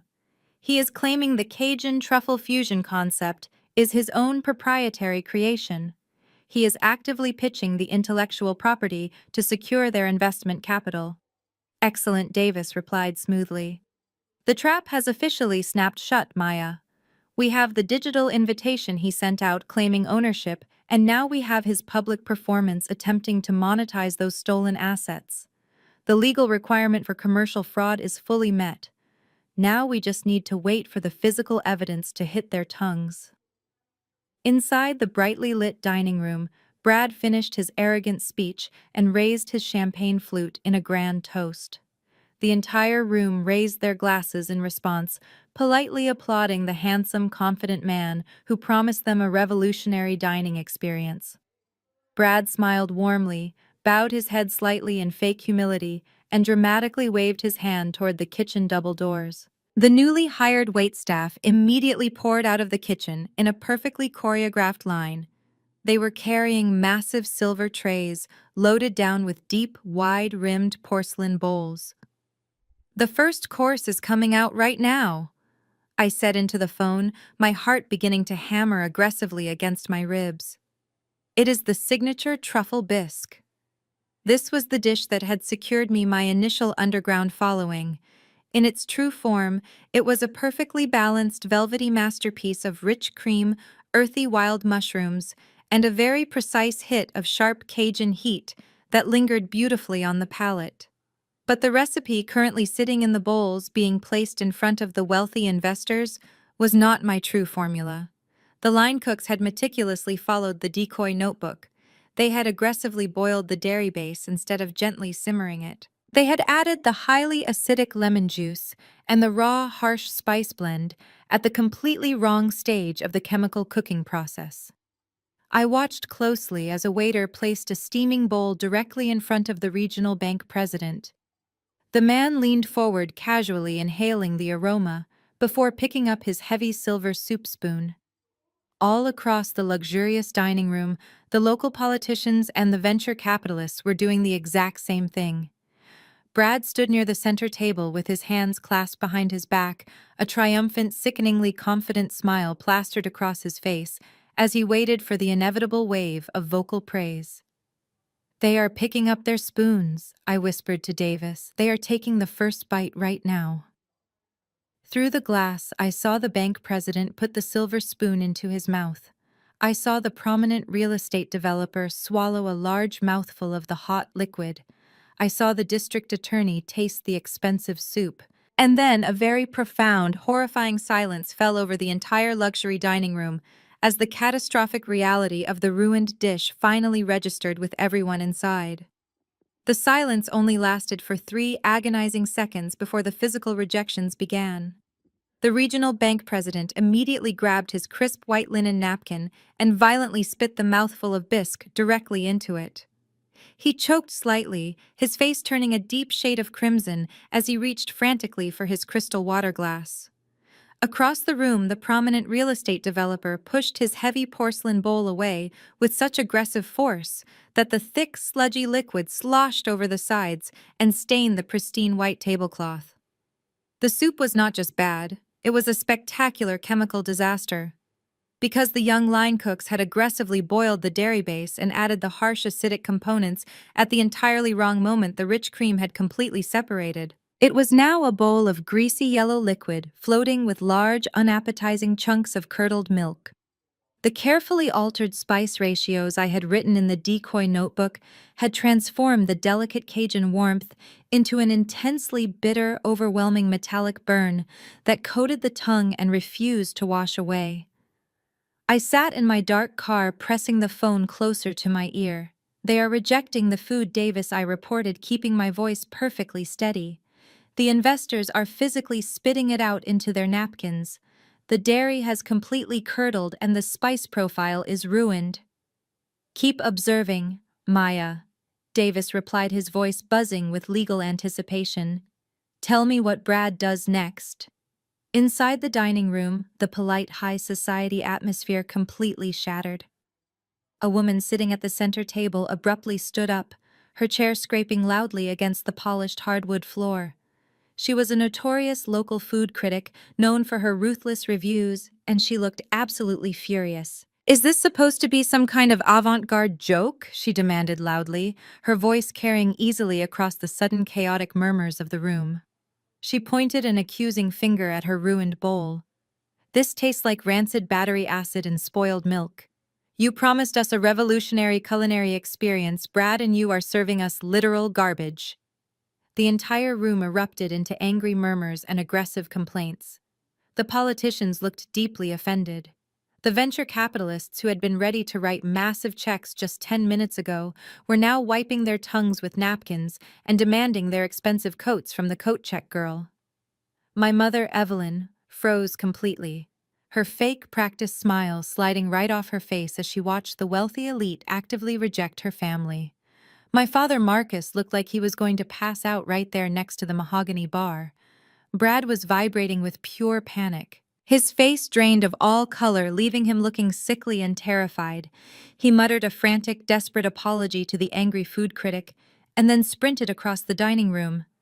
He pushed his way through the swinging double doors and burst into the kitchen. Even from across the street, I could clearly see the violent explosion of rage happening through the small rectangular glass windows of the kitchen doors. Brad was screaming at the top of his lungs, his face contorted in blind fury. He grabbed a stainless steel ladle and threw it across the room. He marched right up to the terrified young line cook and pointed aggressively at the large simmering pot. "He is blaming the kitchen staff," I told Davis, watching the chaos unfold. "He thinks they messed up the recipe." But the young line cook did not back down. I watched as the kid reached onto the metal prep table and grabbed my heavy leather-bound notebook. He shoved the open pages directly into Brad's screaming face. The cook was pointing frantically at the handwritten measurements, aggressively defending himself. He was screaming right back at Brad, telling him that they had followed every single word written in the master recipe book to the absolute letter. They did exactly what Brad had commanded them to do. Brad snatched the leather book from the cook's hands and stared down at the open pages. I could actually see the exact moment his brain short-circuited. He read the measurements, he read the instructions, and he finally realized that the book was completely flawed. He realized he had built his entire multi-million-dollar scam on a foundation of poisoned sand. Out in the dining room, Chloe was rapidly losing her grip on reality. The perfect image she had spent years carefully cultivating was completely crumbling in front of her country club peers. She tried to approach the table of venture capitalists to offer a sweet apology, but the bank president simply held up his hand, stopping her dead in her tracks. He told her he was pulling his financial support immediately. Chloe covered her mouth with trembling hands. Her pristine emerald gown suddenly looked ridiculous in the middle of the absolute disaster. She completely broke down, bursting into loud, uncontrollable tears right in the middle of the luxury dining room. "We have everything we need," Maya Davis said through the phone speaker. "The fraud is confirmed, the intellectual property is completely protected, and his financial backing is officially destroyed. You are cleared to make your entrance." I ended the call and tossed the phone onto the passenger seat. I reached into the back seat and grabbed the heavy wool overcoat I had purchased earlier that afternoon. Thanks to the generous financial advance Mr. Sterling had wired to my new corporate account, I was no longer wearing damp chef jackets or cheap discount store clothes. I slipped my arms into a razor-sharp, tailored designer suit that cost more than my old monthly rent. I checked my reflection in the rearview mirror, adjusting the collar. My dreadlocks were styled perfectly. My posture was absolutely rigid and my eyes were cold. I opened my car door and stepped out into the crisp night air. I did not rush. I walked slowly across the wet asphalt, my expensive leather heels clicking rhythmically against the street. I approached the heavy glass front doors of the restaurant and firmly pushed them open. I stepped into the warm, chaotic dining room and stood dead center in the entryway. I did not say a single word. I simply stood there, radiating total, absolute power. One by one, the angry guests noticed me standing there. The murmurs began to die down. The furious food critics stopped yelling. The bank president turned his head. Chloe choked on a loud sob and stared at me in pure horror. The swinging kitchen doors opened, and Brad walked out holding the useless leather notebook. He stopped dead in his tracks, his eyes locking onto mine. Within 10 seconds, the entire luxury dining room went completely dead silent. The whole room simply froze, waiting for my next move. I looked at the terrified faces of my family and the furious expressions of the wealthy investors. "You are currently eating stolen intellectual property," I announced, my voice ringing clearly across the silent dining room. "Brad stole my business, sent me a ridiculous cease and desist order, and tried to illegally recreate my menu using a decoy notebook I left behind as a trap. I highly recommend you all visit an emergency room tonight. I turned on my expensive leather heels and walked right back out into the cold night, leaving them trapped in the massive radioactive fallout of their own reckless greed. I went back to my motel room and slept perfectly for the very first time in months. The next morning, the atmosphere inside the family restaurant was absolutely apocalyptic. I was not there to witness it physically, but Jamal, my former loyal sous chef, had stayed behind to collect his final paycheck, and he texted me a minute-by-minute update of the spectacular collapse. Brad was locked inside the main office, frantically pacing the floor and screaming into his cell phone. He was desperately trying to do damage control before the news hit the local papers. He called the regional bank president, begging for a second chance and pleading for an extension on the mortgage. He called the venture capitalists, offering them absurd amounts of equity if they would just ignore the public disaster of the previous night. Every single person hung up on him immediately. Chloe was sitting at the mahogany bar, still wearing her ruined emerald gown from the night before, sobbing hysterically into her hands as her perfect socialite reputation burned to the ground. My parents were nowhere to be seen, having cowardly abandoned the sinking ship the moment the food critic walked out. Brad was sweating profusely, his expensive tuxedo shirt wrinkled and stained with spilled wine. He thought his biggest problem was finding a new primary investor to save Big Mama's house. He was completely wrong. At exactly 9 o'clock in the morning, a massive fleet of white official vehicles abruptly pulled into the restaurant parking lot, blocking the exits. The heavy front doors were violently pushed open, and a swarm of serious government officials marched directly into the dining room. There were 6 agents from the state health department wearing official blue windbreakers, carrying heavy metal clipboards and digital testing equipment. Right behind them walked 2 stern-looking auditors from the municipal licensing board, holding thick leather briefcases. Brad dropped his cell phone and sprinted out of the office, his face turning a sickly shade of gray. He tried to physically block the lead health inspector, putting his hands up in a desperate, placating gesture. He aggressively demanded to know why they were barging into his private establishment without a scheduled appointment or a proper legal warrant. The lead inspector, a tall, stern woman named Agent Harris, ignored his aggressive posturing and brushed right past him. "We do not need an appointment or a warrant for an emergency public health intervention," she stated coldly, flashing her official silver badge directly in his face. "We received 14 separate emergency calls from prominent citizens early this morning. Every single guest who consumed your signature truffle bisque last night was admitted to the local hospital with severe food poisoning and violent gastrointestinal distress. The aggressively boiled dairy combined with raw acidic compounds created a highly dangerous bacterial cocktail that severely compromised their immune systems. We are officially shutting down your kitchen immediately, pending a full federal health investigation." Brad looked like he was going to vomit right there on the polished hardwood floor. He frantically tried to blame the young, inexperienced line cooks, claiming they had maliciously sabotaged the food without his direct knowledge. Agent Harris was not interested in his pathetic excuses or his desperate attempts to shift the blame. She ordered her team of agents to secure the kitchen, quarantine the remaining ingredients, and turned back to Brad. "We are not just here for the contaminated food samples, Mr. Miller," she said, pulling a thick stack of legal paperwork from her heavy briefcase. "The sheer scale of operational negligence reported last night triggered an immediate emergency audit of your corporate licenses. I need to see your daily food safety logs, your temperature control charts, and your original executive health permits right this second."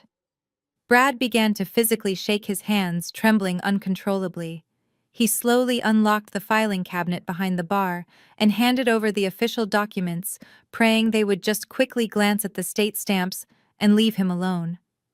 But these were highly trained municipal auditors who knew exactly what to look for. They placed the original health permits flat on the bar and began meticulously cross-referencing them with the new limited liability company paperwork Brad had aggressively filed to steal my equity. The second auditor, a sharp-eyed man with thick-rimmed glasses, tapped his metal pen against the bottom signature line of the original health permit. There is a massive legal discrepancy here, he announced, his voice cutting sharply through Chloe's loud, pathetic sobbing. These initial health permits were officially approved and legally signed by your executive chef, Maya. Her specialized culinary certification is the only legal reason this facility passed its strict Grade A inspection last month. But according to your recently updated corporate filings, Maya was completely removed from the company roster long before these specific permits were ever submitted to the city. The auditor looked up, adjusting his glasses and staring directly into Brad's terrified, sweating face. Maya could not legally sign these official documents if she was no longer a designated partner or employee, which means someone inside this building intentionally forged the signature of a certified executive chef to fraudulently pass a municipal health inspection. That is a clear federal violation, Mr. Miller carrying a mandatory prison sentence. You are completely cornered. The fallout from the health department raid was swift and merciless. Less than 4 hours after the auditors discovered the forged signatures on the executive health permits, my phone rang. It was the senior partner at the expensive corporate law firm Brad hired. They knew Brad was facing severe charges and desperately wanted to contain the massive legal explosion before criminal paperwork was filed. I agreed to the meeting.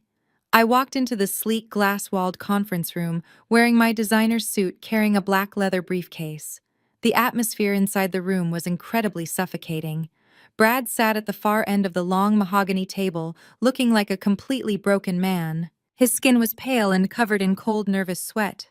His expensive custom suit looked crumpled and his hands shook uncontrollably as he gripped a disposable coffee cup. My parents, Marcus and Evelyn, sat directly next to him, looking like they had aged 20 years overnight. Their faces were haggard, their eyes red and swollen from crying and lack of sleep. My sister Chloe was not even there. As soon as I sat down, my mother leaned forward across the heavy wooden table. She did not express any remorse for kicking me out onto the street or allowing Brad to steal my grandmother's house. Instead, she immediately resorted to her classic toxic manipulation tactics. "Maya, please," she begged, her voice cracking with desperate, manufactured emotion. "You have to be the bigger person here. You have to stop this madness right now. Brad is facing mandatory prison time for the permit signatures. The investors are threatening to sue us for gross negligence, and the bank is calling in the mortgage on Big Mama's house. You have the power to fix all of this." I stared at my mother, completely unbothered by her frantic tears. "How exactly do you expect me to fix Brad's forgery charges, Evelyn?" I asked, keeping my voice perfectly flat. My father chimed in, his voice shaking with panic. "You just need to sign a backdated employment contract, Maya," he pleaded, rubbing his tired eyes. "If you sign a legal document stating you were officially employed as the executive chef at the exact time the health permits were submitted, the auditors will drop the forgery investigation.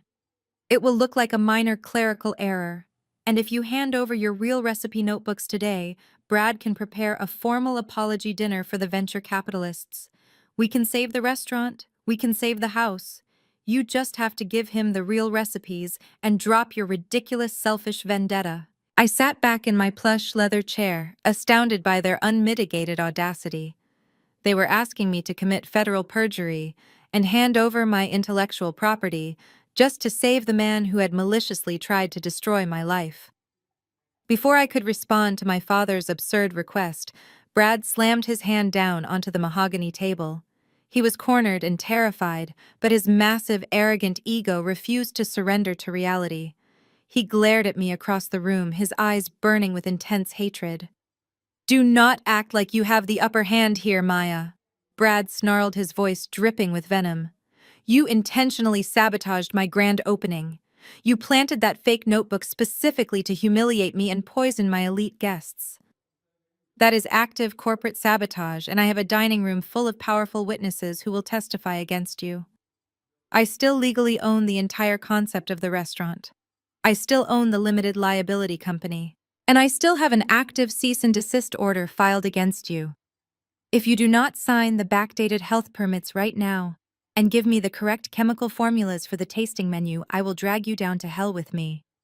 I will tie you up in civil court for the next 10 exhausting years. I will make sure you spend every single dime defending yourself against my corporate lawyers. You will never cook in this state again. His senior attorney cringed visibly, closing his tired eyes as his rogue client actively resorted to criminal blackmail in front of stunned legal professionals. Brad truly thought he was playing hardball. He was completely unaware that he had just brought a plastic knife to a massive legal gunfight. I did not raise my voice. I did not show fear or anger. I looked directly at Brad and let out a soft, genuinely amused laugh. "You are going to drag me down to hell, Brad," I repeated slowly, resting my hands gently on the smooth surface of the expensive table. "You are facing federal fraud charges, massive civil lawsuits from poisoned investors, and total financial bankruptcy. You do not even have the money to pay the men sitting in this room representing you. You do not own anything anymore." "I own your intellectual property," Brad screamed, leaning wildly over the table, his face turning purple. "I filed the legal paperwork. It belongs exclusively to the family restaurant." I calmly reached down and unlatched the dual silver clasps of my black leather briefcase. It opened with a sharp, satisfying metallic click that echoed loudly in the tense, silent room. Brad and my parents watched my hands closely, fully expecting me to finally pull out my actual handwritten recipe notebooks to surrender my culinary secrets and save their miserable lives. But I did not reach for a notebook. Instead, I pulled out a heavy stack of thick, officially watermarked federal documents, securely bound together inside a thick blue legal folder. I placed the heavy stack of documents directly in the center of the mahogany table and slid them firmly directly toward Brad's senior attorney. I did not break eye contact with my arrogant brother-in-law. "Let us talk about intellectual property, Brad," I said, my voice dropping to a dangerous, razor-sharp whisper. "And let us talk about exactly who is going to federal prison today." I slid the heavy blue legal folder directly across the polished mahogany surface. It glided smoothly and stopped right in front of the senior attorney. He adjusted his expensive silk tie, looking slightly annoyed by my confident display, and flipped open the thick cover. I sat in total silence and watched his eyes scan the first page. Then I watched them widen in absolute horror. He quickly flipped to the second page and then the third, his breathing becoming shallow and noticeably rapid. The color completely drained from his face, leaving him looking like he had just seen a terrifying ghost. He swallowed hard, his professional composure completely disintegrating right in front of my eyes. Brad leaned over the heavy wooden table, trying to see what was written on the papers, but the attorney immediately slammed his hand down over the documents. "Do not say another word, Brad." The attorney hissed, his voice tight with sudden intense panic. "Do not open your mouth. Do not make another statement in this room." "What is it?" Brad demanded, his voice cracking with rising fear. "What did she give you? Tell me what those papers say." The attorney looked up at me with a mixture of genuine fear and begrudging professional respect. "These are official certificates of registration from the United States Patent and Trademark Office," the attorney explained, turning to look at his ruined client. His voice was trembling slightly. "They are federally approved trademarks for the Midnight Supper Club restaurant concept, along with comprehensive utility patents for over 40 specific chemical flavor profiles, spice blends, and cooking techniques. That specifically includes the Cajun truffle bisque you served last night." Brad scoffed loudly, waving his hand dismissively in the air. "That is completely impossible. She fabricated them. She does not own the restaurant, and she does not have the authority to trademark family property." "She does not need to own the restaurant," Brad, the attorney snapped, losing his patience completely and glaring at the arrogant man sitting next to him. "She filed these federal applications exactly 3 years ago. They were fully approved and legally registered long before you even married her sister. They were finalized long before you created your new limited liability company and stole her equity. She is the sole legal proprietor of every single recipe you served to those wealthy investors last night. You stole federally protected property." The room went completely silent. The heavy, terrifying realization of what I had successfully executed settled over them like a thick, suffocating blanket. I had not just anticipated Brad's greedy betrayal, I had legally bulletproofed my entire professional existence years in advance.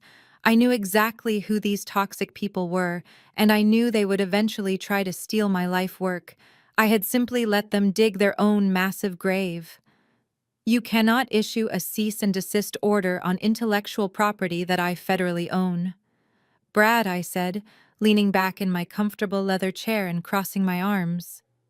You cannot legally claim my culinary creations as your proprietary trade secrets, but I certainly can. I reached back into my black leather briefcase and pulled out one single sheet of crisp white paper. I slid it across the mahogany table toward Brad. It was a formal legal notice drafted by Davis and Mr. Sterling's elite corporate legal team early this morning. And I am officially suing you for $5 million for blatant trademark infringement, malicious defamation, and extreme financial damages. I announced, my voice ringing with total absolute authority. You intentionally sold my federally protected property for commercial gain. You launched a massive public smear campaign to destroy my professional reputation. And you maliciously interfered with my ability to secure employment by threatening independent business owners. My legal team has already secured the digital invitations you sent out yesterday, and we have sworn audio recordings of your arrogant presentation last night. We have you dead to rights. Brad stared at the single sheet of paper as if it were a loaded gun pointed directly at his chest. His mouth opened and closed repeatedly, but no sound came out.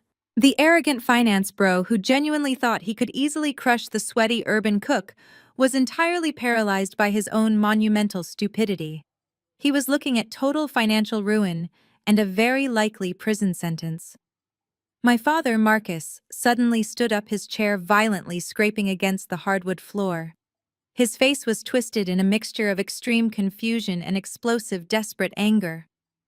"This is completely ridiculous," my father shouted, pointing a shaking finger directly at my face. "Federal patents and high-powered corporate lawyers cost tens of thousands of dollars, Maya. You have been working in hot kitchens your entire life. You are just a line cook who barely makes enough money to pay rent at a cheap apartment. How in the world did you afford to secretly hire federal patent attorneys 3 years ago?" My mother, Evelyn, nodded frantically, latching onto his desperate denial. "She is bluffing, Marcus," she cried out, her voice shrill. "She probably printed those fake documents off the internet to scare us. Where would she get that kind of money? She is completely broke." I looked at my parents, feeling a deep wave of incredibly satisfying closure wash over me. This was the exact moment I had waited years for. The moment I finally shattered their precious delusions about who was truly valued in this family. "I did not print them off the internet, Evelyn," I replied coldly. "And I paid my expensive federal attorneys with cash. Cash that was given directly to me by Grandpa Theodore." My mother gasped loudly, her hand flying up to cover her mouth in pure shock. My father froze completely, his eyes bulging out of his head. "What are you talking about?" Marcus demanded, his voice dropping to an unstable, raspy whisper. "Grandpa Theodore left his entire estate to the family trust. He left Big Mama's house to us. He did not leave you any cash. He loved Chloe. Chloe was always his favorite granddaughter. He would never give you money behind our backs." I smiled a sad, knowing smile. "That is exactly what he let you believe, because he knew exactly how greedy and toxic you all were. Grandpa Theodore saw right through your shallow obsession with country club status. He knew you constantly favored Chloe because she was willing to play the role of the perfect, compliant daughter. But he respected hard work. He respected the fact that I spent every single summer working in his hot garden and helping him fix up his dirty rental properties while Chloe was busy buying expensive clothes." I stood up from my chair and looked down at my stunned, defeated family. When Grandpa Theodore died, he quietly left a secret secondary account entirely in my name. It contained exactly $200,000. He left strict, legally binding instructions with his estate lawyer that no one in the family was ever to know about it. He told me to use it to protect myself from the exact people sitting in this room today.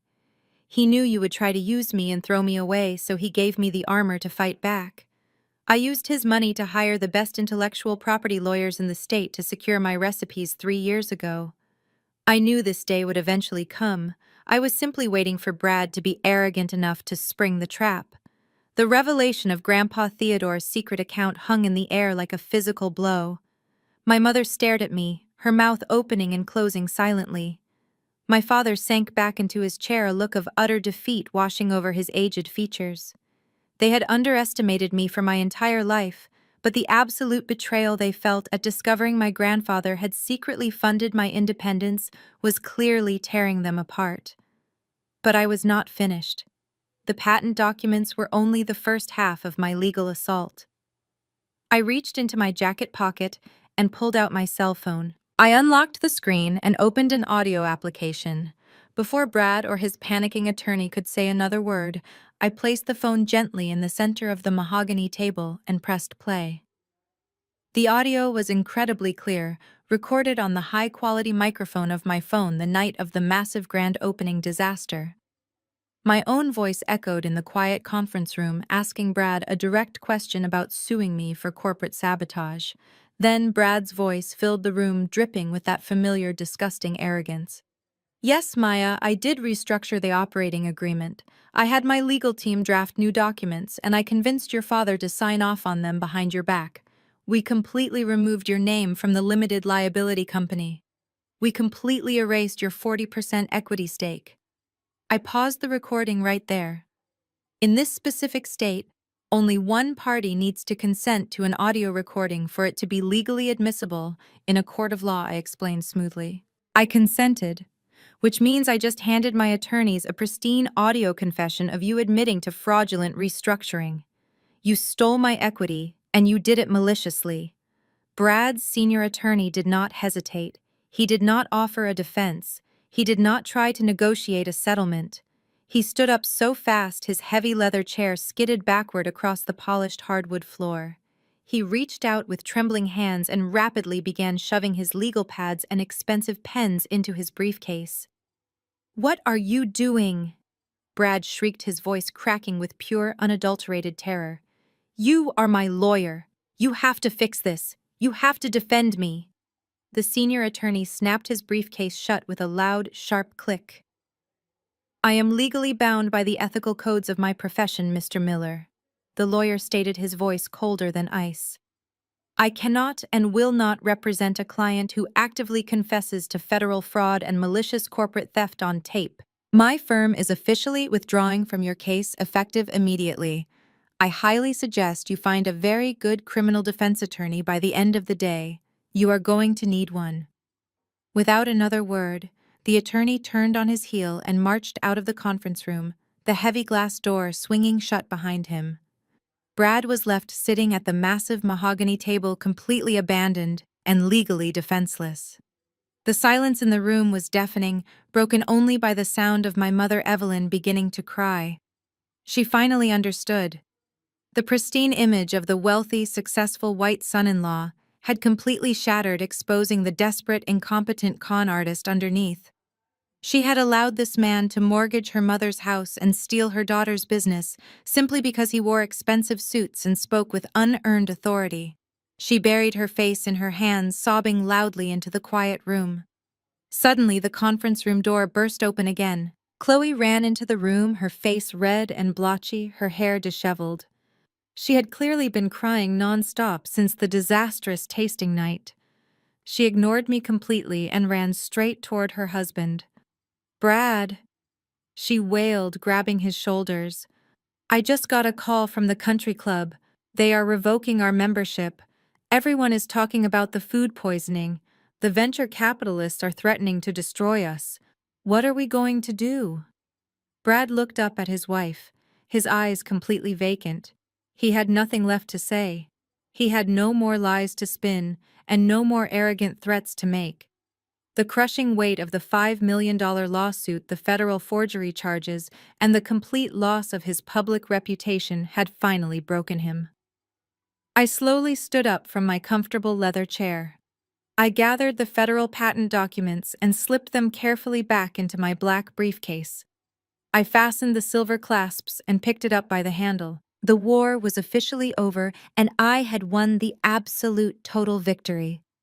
I looked at the pathetic broken family sitting around the table and felt absolutely nothing. No anger, no sadness, no lingering desire for their toxic approval. I was completely free. I turned and walked toward the heavy glass door of the conference room. But just before I pushed it open, I stopped and looked back over my shoulder. My eyes locked directly onto Brad's terrified face. "By the way, Brad," I said, my voice soft but carrying clearly across the room, "you should probably check your email right now. The regional bank called my lawyers about an hour ago regarding the second commercial mortgage you illegally took out on Big Mama's house." Brad flinched violently, his face turning a sickly shade of gray. He reached into his pocket with trembling hands and pulled out his cell phone. Chloe stopped crying and stared at him, her eyes wide with mounting terror. My parents froze completely, holding their breath as they waited for the final devastating blow to fall. Brad stared down at the glowing screen of his cell phone.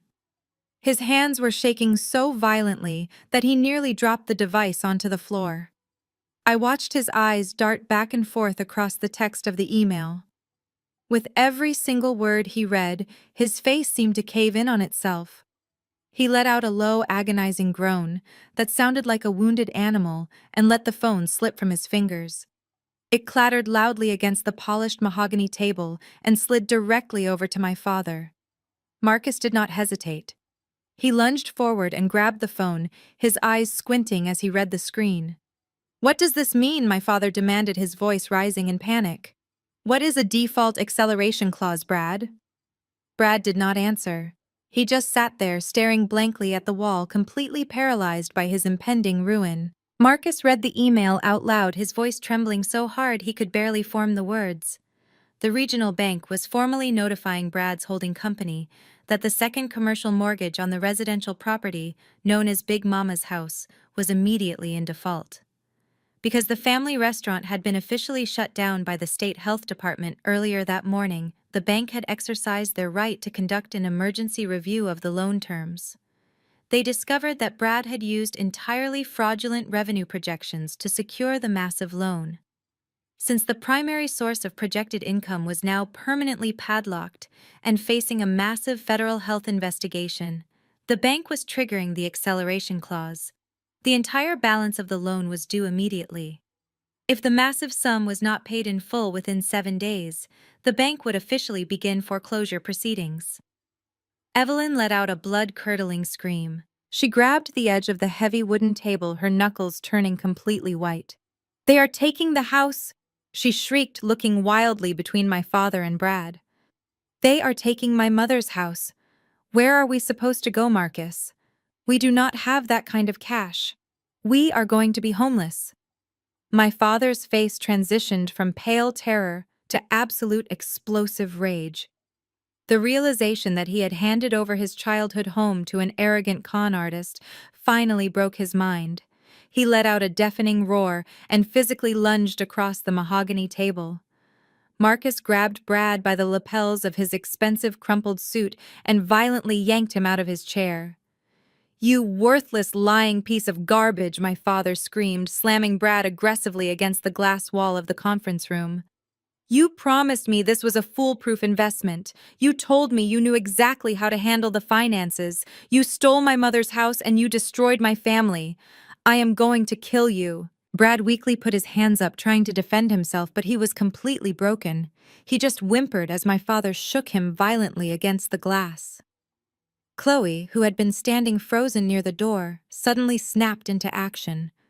She saw the total destruction of her luxurious lifestyle and her perfectly curated image. She realized that staying married to Brad meant tying herself to massive debt, federal fraud charges, and extreme social humiliation. She stepped forward and pointed an accusing finger right at her husband's face. "Get your hands off him, Dad," Chloe yelled, but not out of concern for Brad. She glared at her husband with pure, unadulterated disgust. "I am done with you, Brad. Do you hear me? I am calling my lawyers right this second and filing for an immediate divorce. I had absolutely no idea you were committing bank fraud. I am not going down for your criminal mistakes. I want you completely out of my life." Brad slid down the glass wall as my father finally let go of his suit. He sat on the floor of the conference room, a pathetic, weeping mess, as his wife abandoned him on the spot.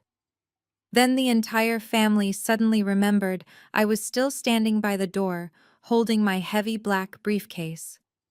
The dynamic in the room shifted instantly. The violent anger morphed into frantic, desperate begging.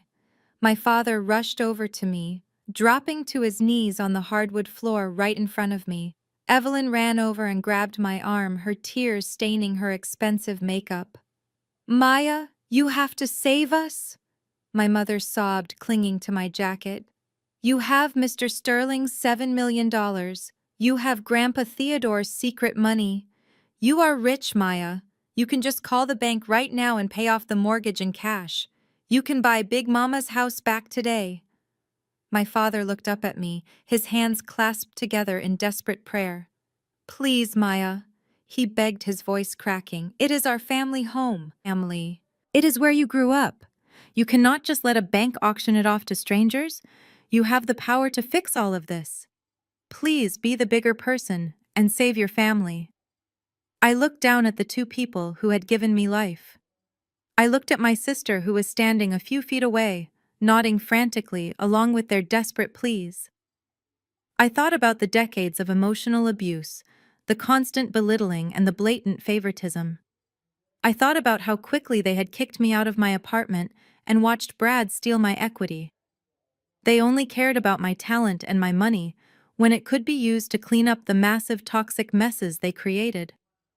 I gently but firmly pulled my arm out of my mother's desperate grip.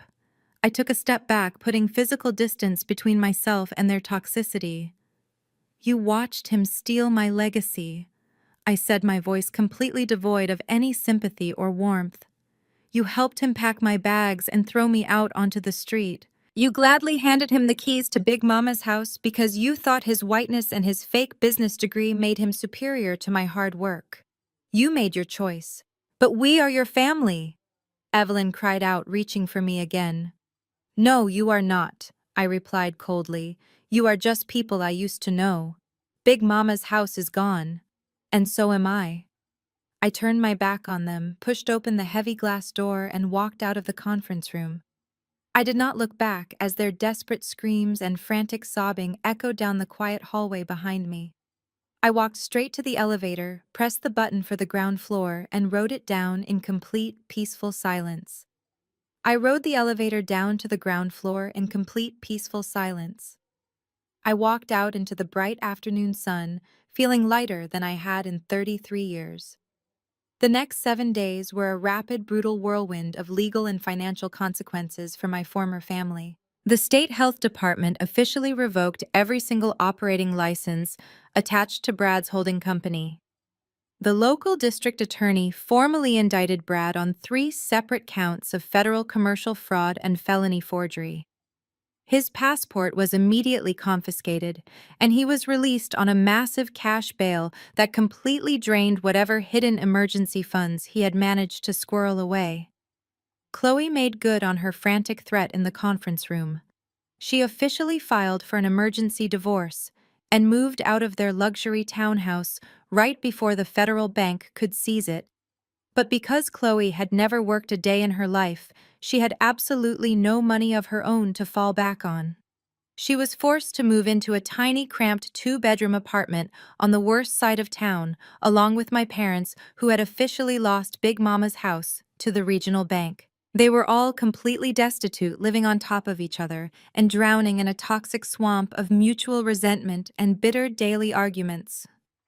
Exactly 1 week after the disastrous tasting night, the regional bank held a closed commercial foreclosure auction inside the municipal courthouse. The primary property on the auction block was the family restaurant. The bank wanted to aggressively liquidate the physical asset to recoup the massive fraudulent loan Brad had taken out. I knew exactly when and where the auction was taking place, because Mr. Sterling and his elite legal team had been monitoring the bank's foreclosure schedule like absolute hawks. We had a very specific strategic plan, and the timing had to be absolutely flawless. I arrived at the municipal building early that morning, but I did not go inside the auction room immediately. I stood out in the cold marble hallway, completely hidden behind a large stone architectural pillar, watching the attendees file through the heavy oak doors. Brad walked in looking like a hollow, rotting shell of a human being. He was wearing a cheap, ill-fitting gray suit because his entire designer wardrobe had been seized during his personal bankruptcy filing. He was sweating profusely and frantically whispering to two older wealthy men he used to play golf with at the exclusive country club. He was desperately begging them for a private off-the-books loan. He was trying to scrape together just enough pennies from his former friends to place a minimum opening bid on the restaurant building. He genuinely believed that if he could just win the physical building back at a massive discount, he could somehow relaunch the business under a fake name and afford to dig his way out of federal prison. His former country club friends looked deeply uncomfortable. They physically leaned away from him, clearly repulsed by his desperation and his highly publicized criminal status. They shook their heads firmly, refusing to give him a single dime. Brad was completely on his own, isolated and publicly disgraced. My father Marcus walked into the auction room a few minutes later. He looked physically exhausted and totally defeated, wearing the exact same wrinkled shirt he had been wearing for 2 days.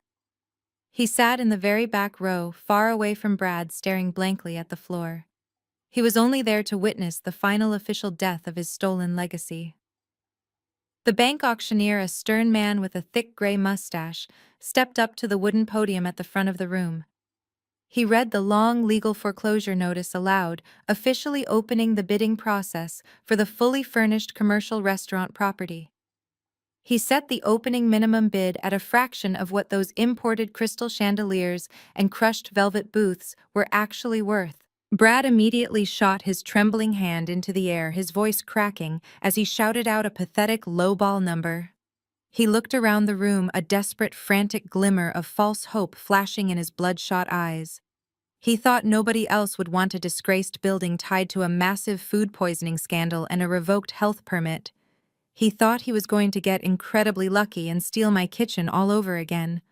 But before the auctioneer could even acknowledge Brad's weak opening offer, a tall, sharply dressed man, sitting in the very front row, calmly raised a numbered white paddle high into the air. This man was Davis, the lead corporate attorney representing Mr. Sterling and my new company. Davis did not just raise the bid by a few $1,000s. He spoke clearly and loudly, dropping a massive preemptive all-cash bid that echoed like a physical bomb detonating inside the quiet auction room. The massive number he called out was high enough to instantly satisfy the bank's aggressive liquidation quota, but still low enough to be an absolute financial steal for a fully renovated commercial property. Brad gasped loudly, stumbling backward and gripping the back of a wooden chair to keep from collapsing onto the floor. That cash offer was all the money he had left in the entire world, multiplied by 10. He could not even comprehend the sheer volume of wealth Davis had just casually thrown into the air. The auctioneer looked around the room, but nobody else even bothered to raise their paddles. The cash offer was absolute and unbeatable. Going once, the auctioneer called out, striking his heavy wooden gavel against the podium. Going twice. Sold to the proxy buyer in the front row. Brad let out a devastated, agonizing cry.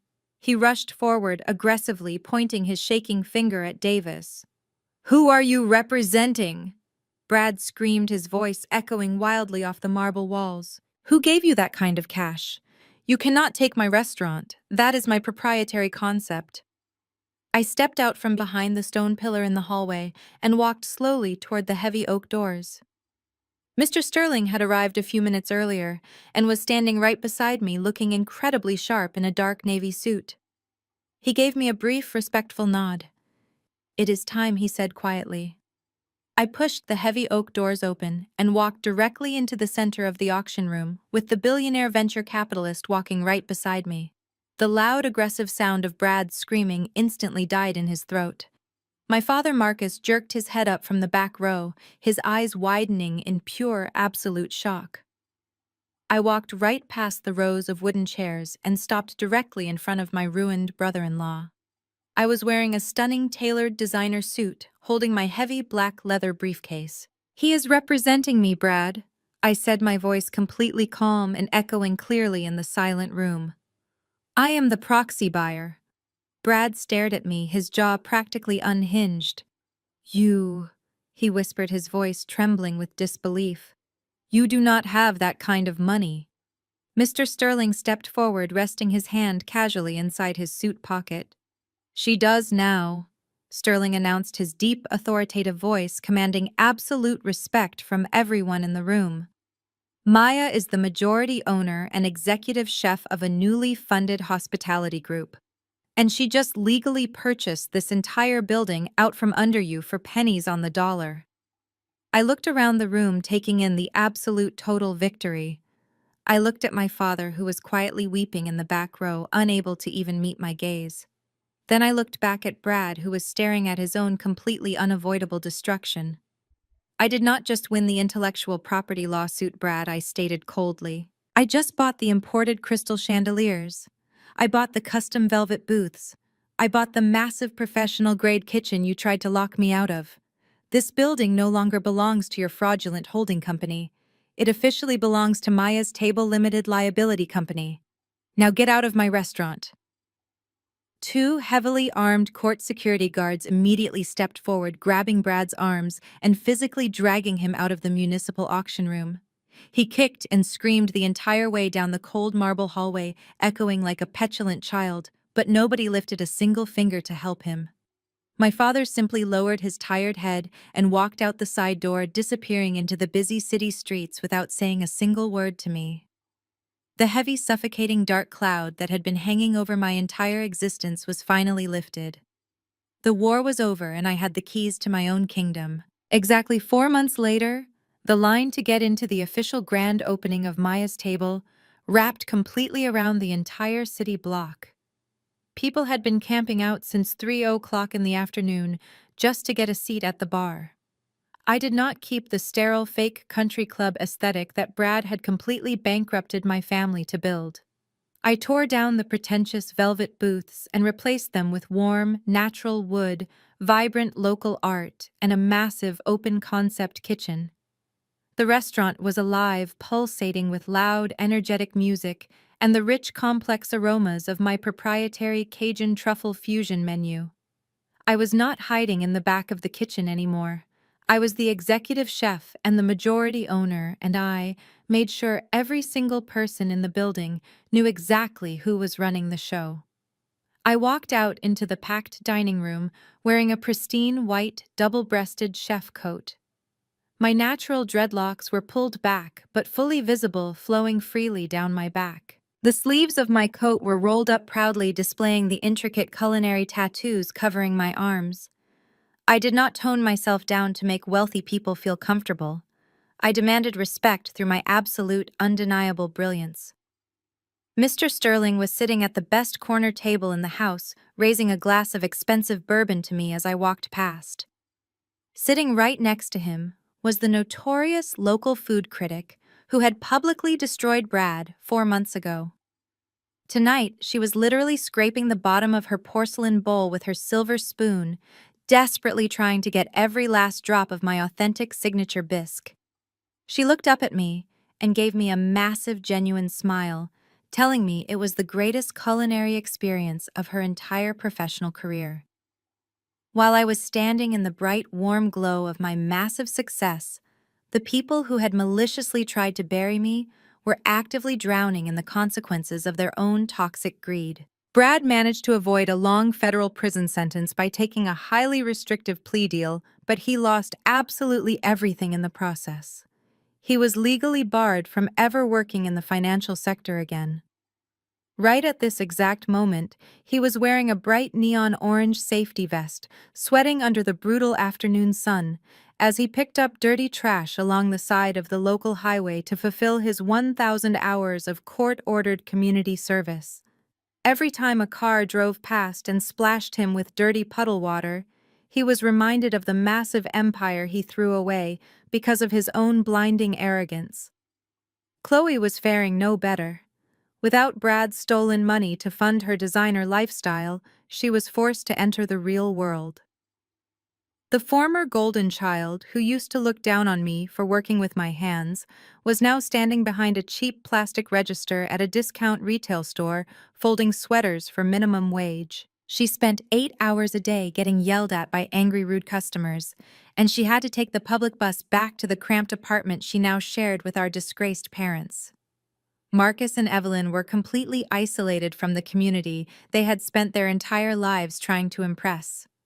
The local church congregation completely shunned them after the massive public fraud scandal. The country club elites pretended they did not even exist. They spent their days sitting in absolute silence in their tiny apartment, mourning the loss of Big Mama's house, and realizing that they had backed the completely wrong horse. I walked over to the front hostess stand to check the reservation book for the evening. The restaurant was completely booked solid for the next 6 months. As I was looking over the names, my personal cell phone buzzed in my pocket. I pulled it out and looked at the glowing screen. It was a text message from my mother, Evelyn. The message was a long, pathetic paragraph. She told me how incredibly proud she was of my grand opening. She claimed she always knew I was a genius, and that she had always supported my culinary dreams. Then she casually asked if I could somehow squeeze her and my father in for a VIP table tonight, because they really wanted to celebrate as a family. I stared at the text message, reading the desperate, manipulative words. I did not feel angry. I did not feel sad. I felt absolutely nothing for the woman who had happily helped pack my bags when I was evicted. I tapped the screen, deleted the long text message without replying, and permanently blocked her phone number from my device. I slipped the phone back into my pocket, taking a deep breath of the incredible food roasting in my kitchen. I turned around and faced the bright lights, the cheering customers, and the beautiful empire I had built with my own 2 hands. They tried to bury me in the kitchen because they thought I was just the help. But they forgot I was the one who controlled the fire. Have you ever had to watch the people who betrayed you lose everything? Tell me your stories in the comments. Do not forget to like and subscribe to keep building your own empire. The most profound lesson we can draw from Maya's harrowing yet triumphant journey is that your true worth is never defined by those who are committed to underestimating you. For her entire life, Maya's family relegated her to the background, viewing her immense talent merely as a tool to fund their own superficial ambitions. They confused her quiet dedication for weakness and her willingness to work hard for a lack of intelligence. However, Maya teaches us that the greatest defense against toxic environments is not to scream for validation, but to quietly and strategically secure your own foundation. When we find ourselves trapped in spaces where our contributions are exploited, but our humanity is ignored, the natural instinct is often to fight for recognition. We desperately want the people who hurt us to finally see our value. But Maya's story shifts this paradigm. She did not beg for her family's approval or try to convince arrogant people of her worth. Instead, she took actionable, legally binding steps to protect her intellectual property and her future. She built an impenetrable fortress around her talent. The tragedy of her family is that their arrogant assumption of superiority became the exact mechanism of their downfall. They thought they were manipulating a powerless scapegoat, entirely unaware they were dealing with a mastermind who had already outgrown their small world.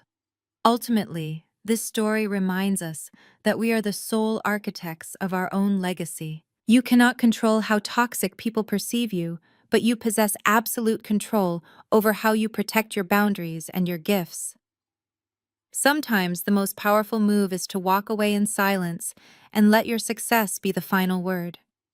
Take a moment today to evaluate where you are giving away your power and commit to fiercely protecting your own worth.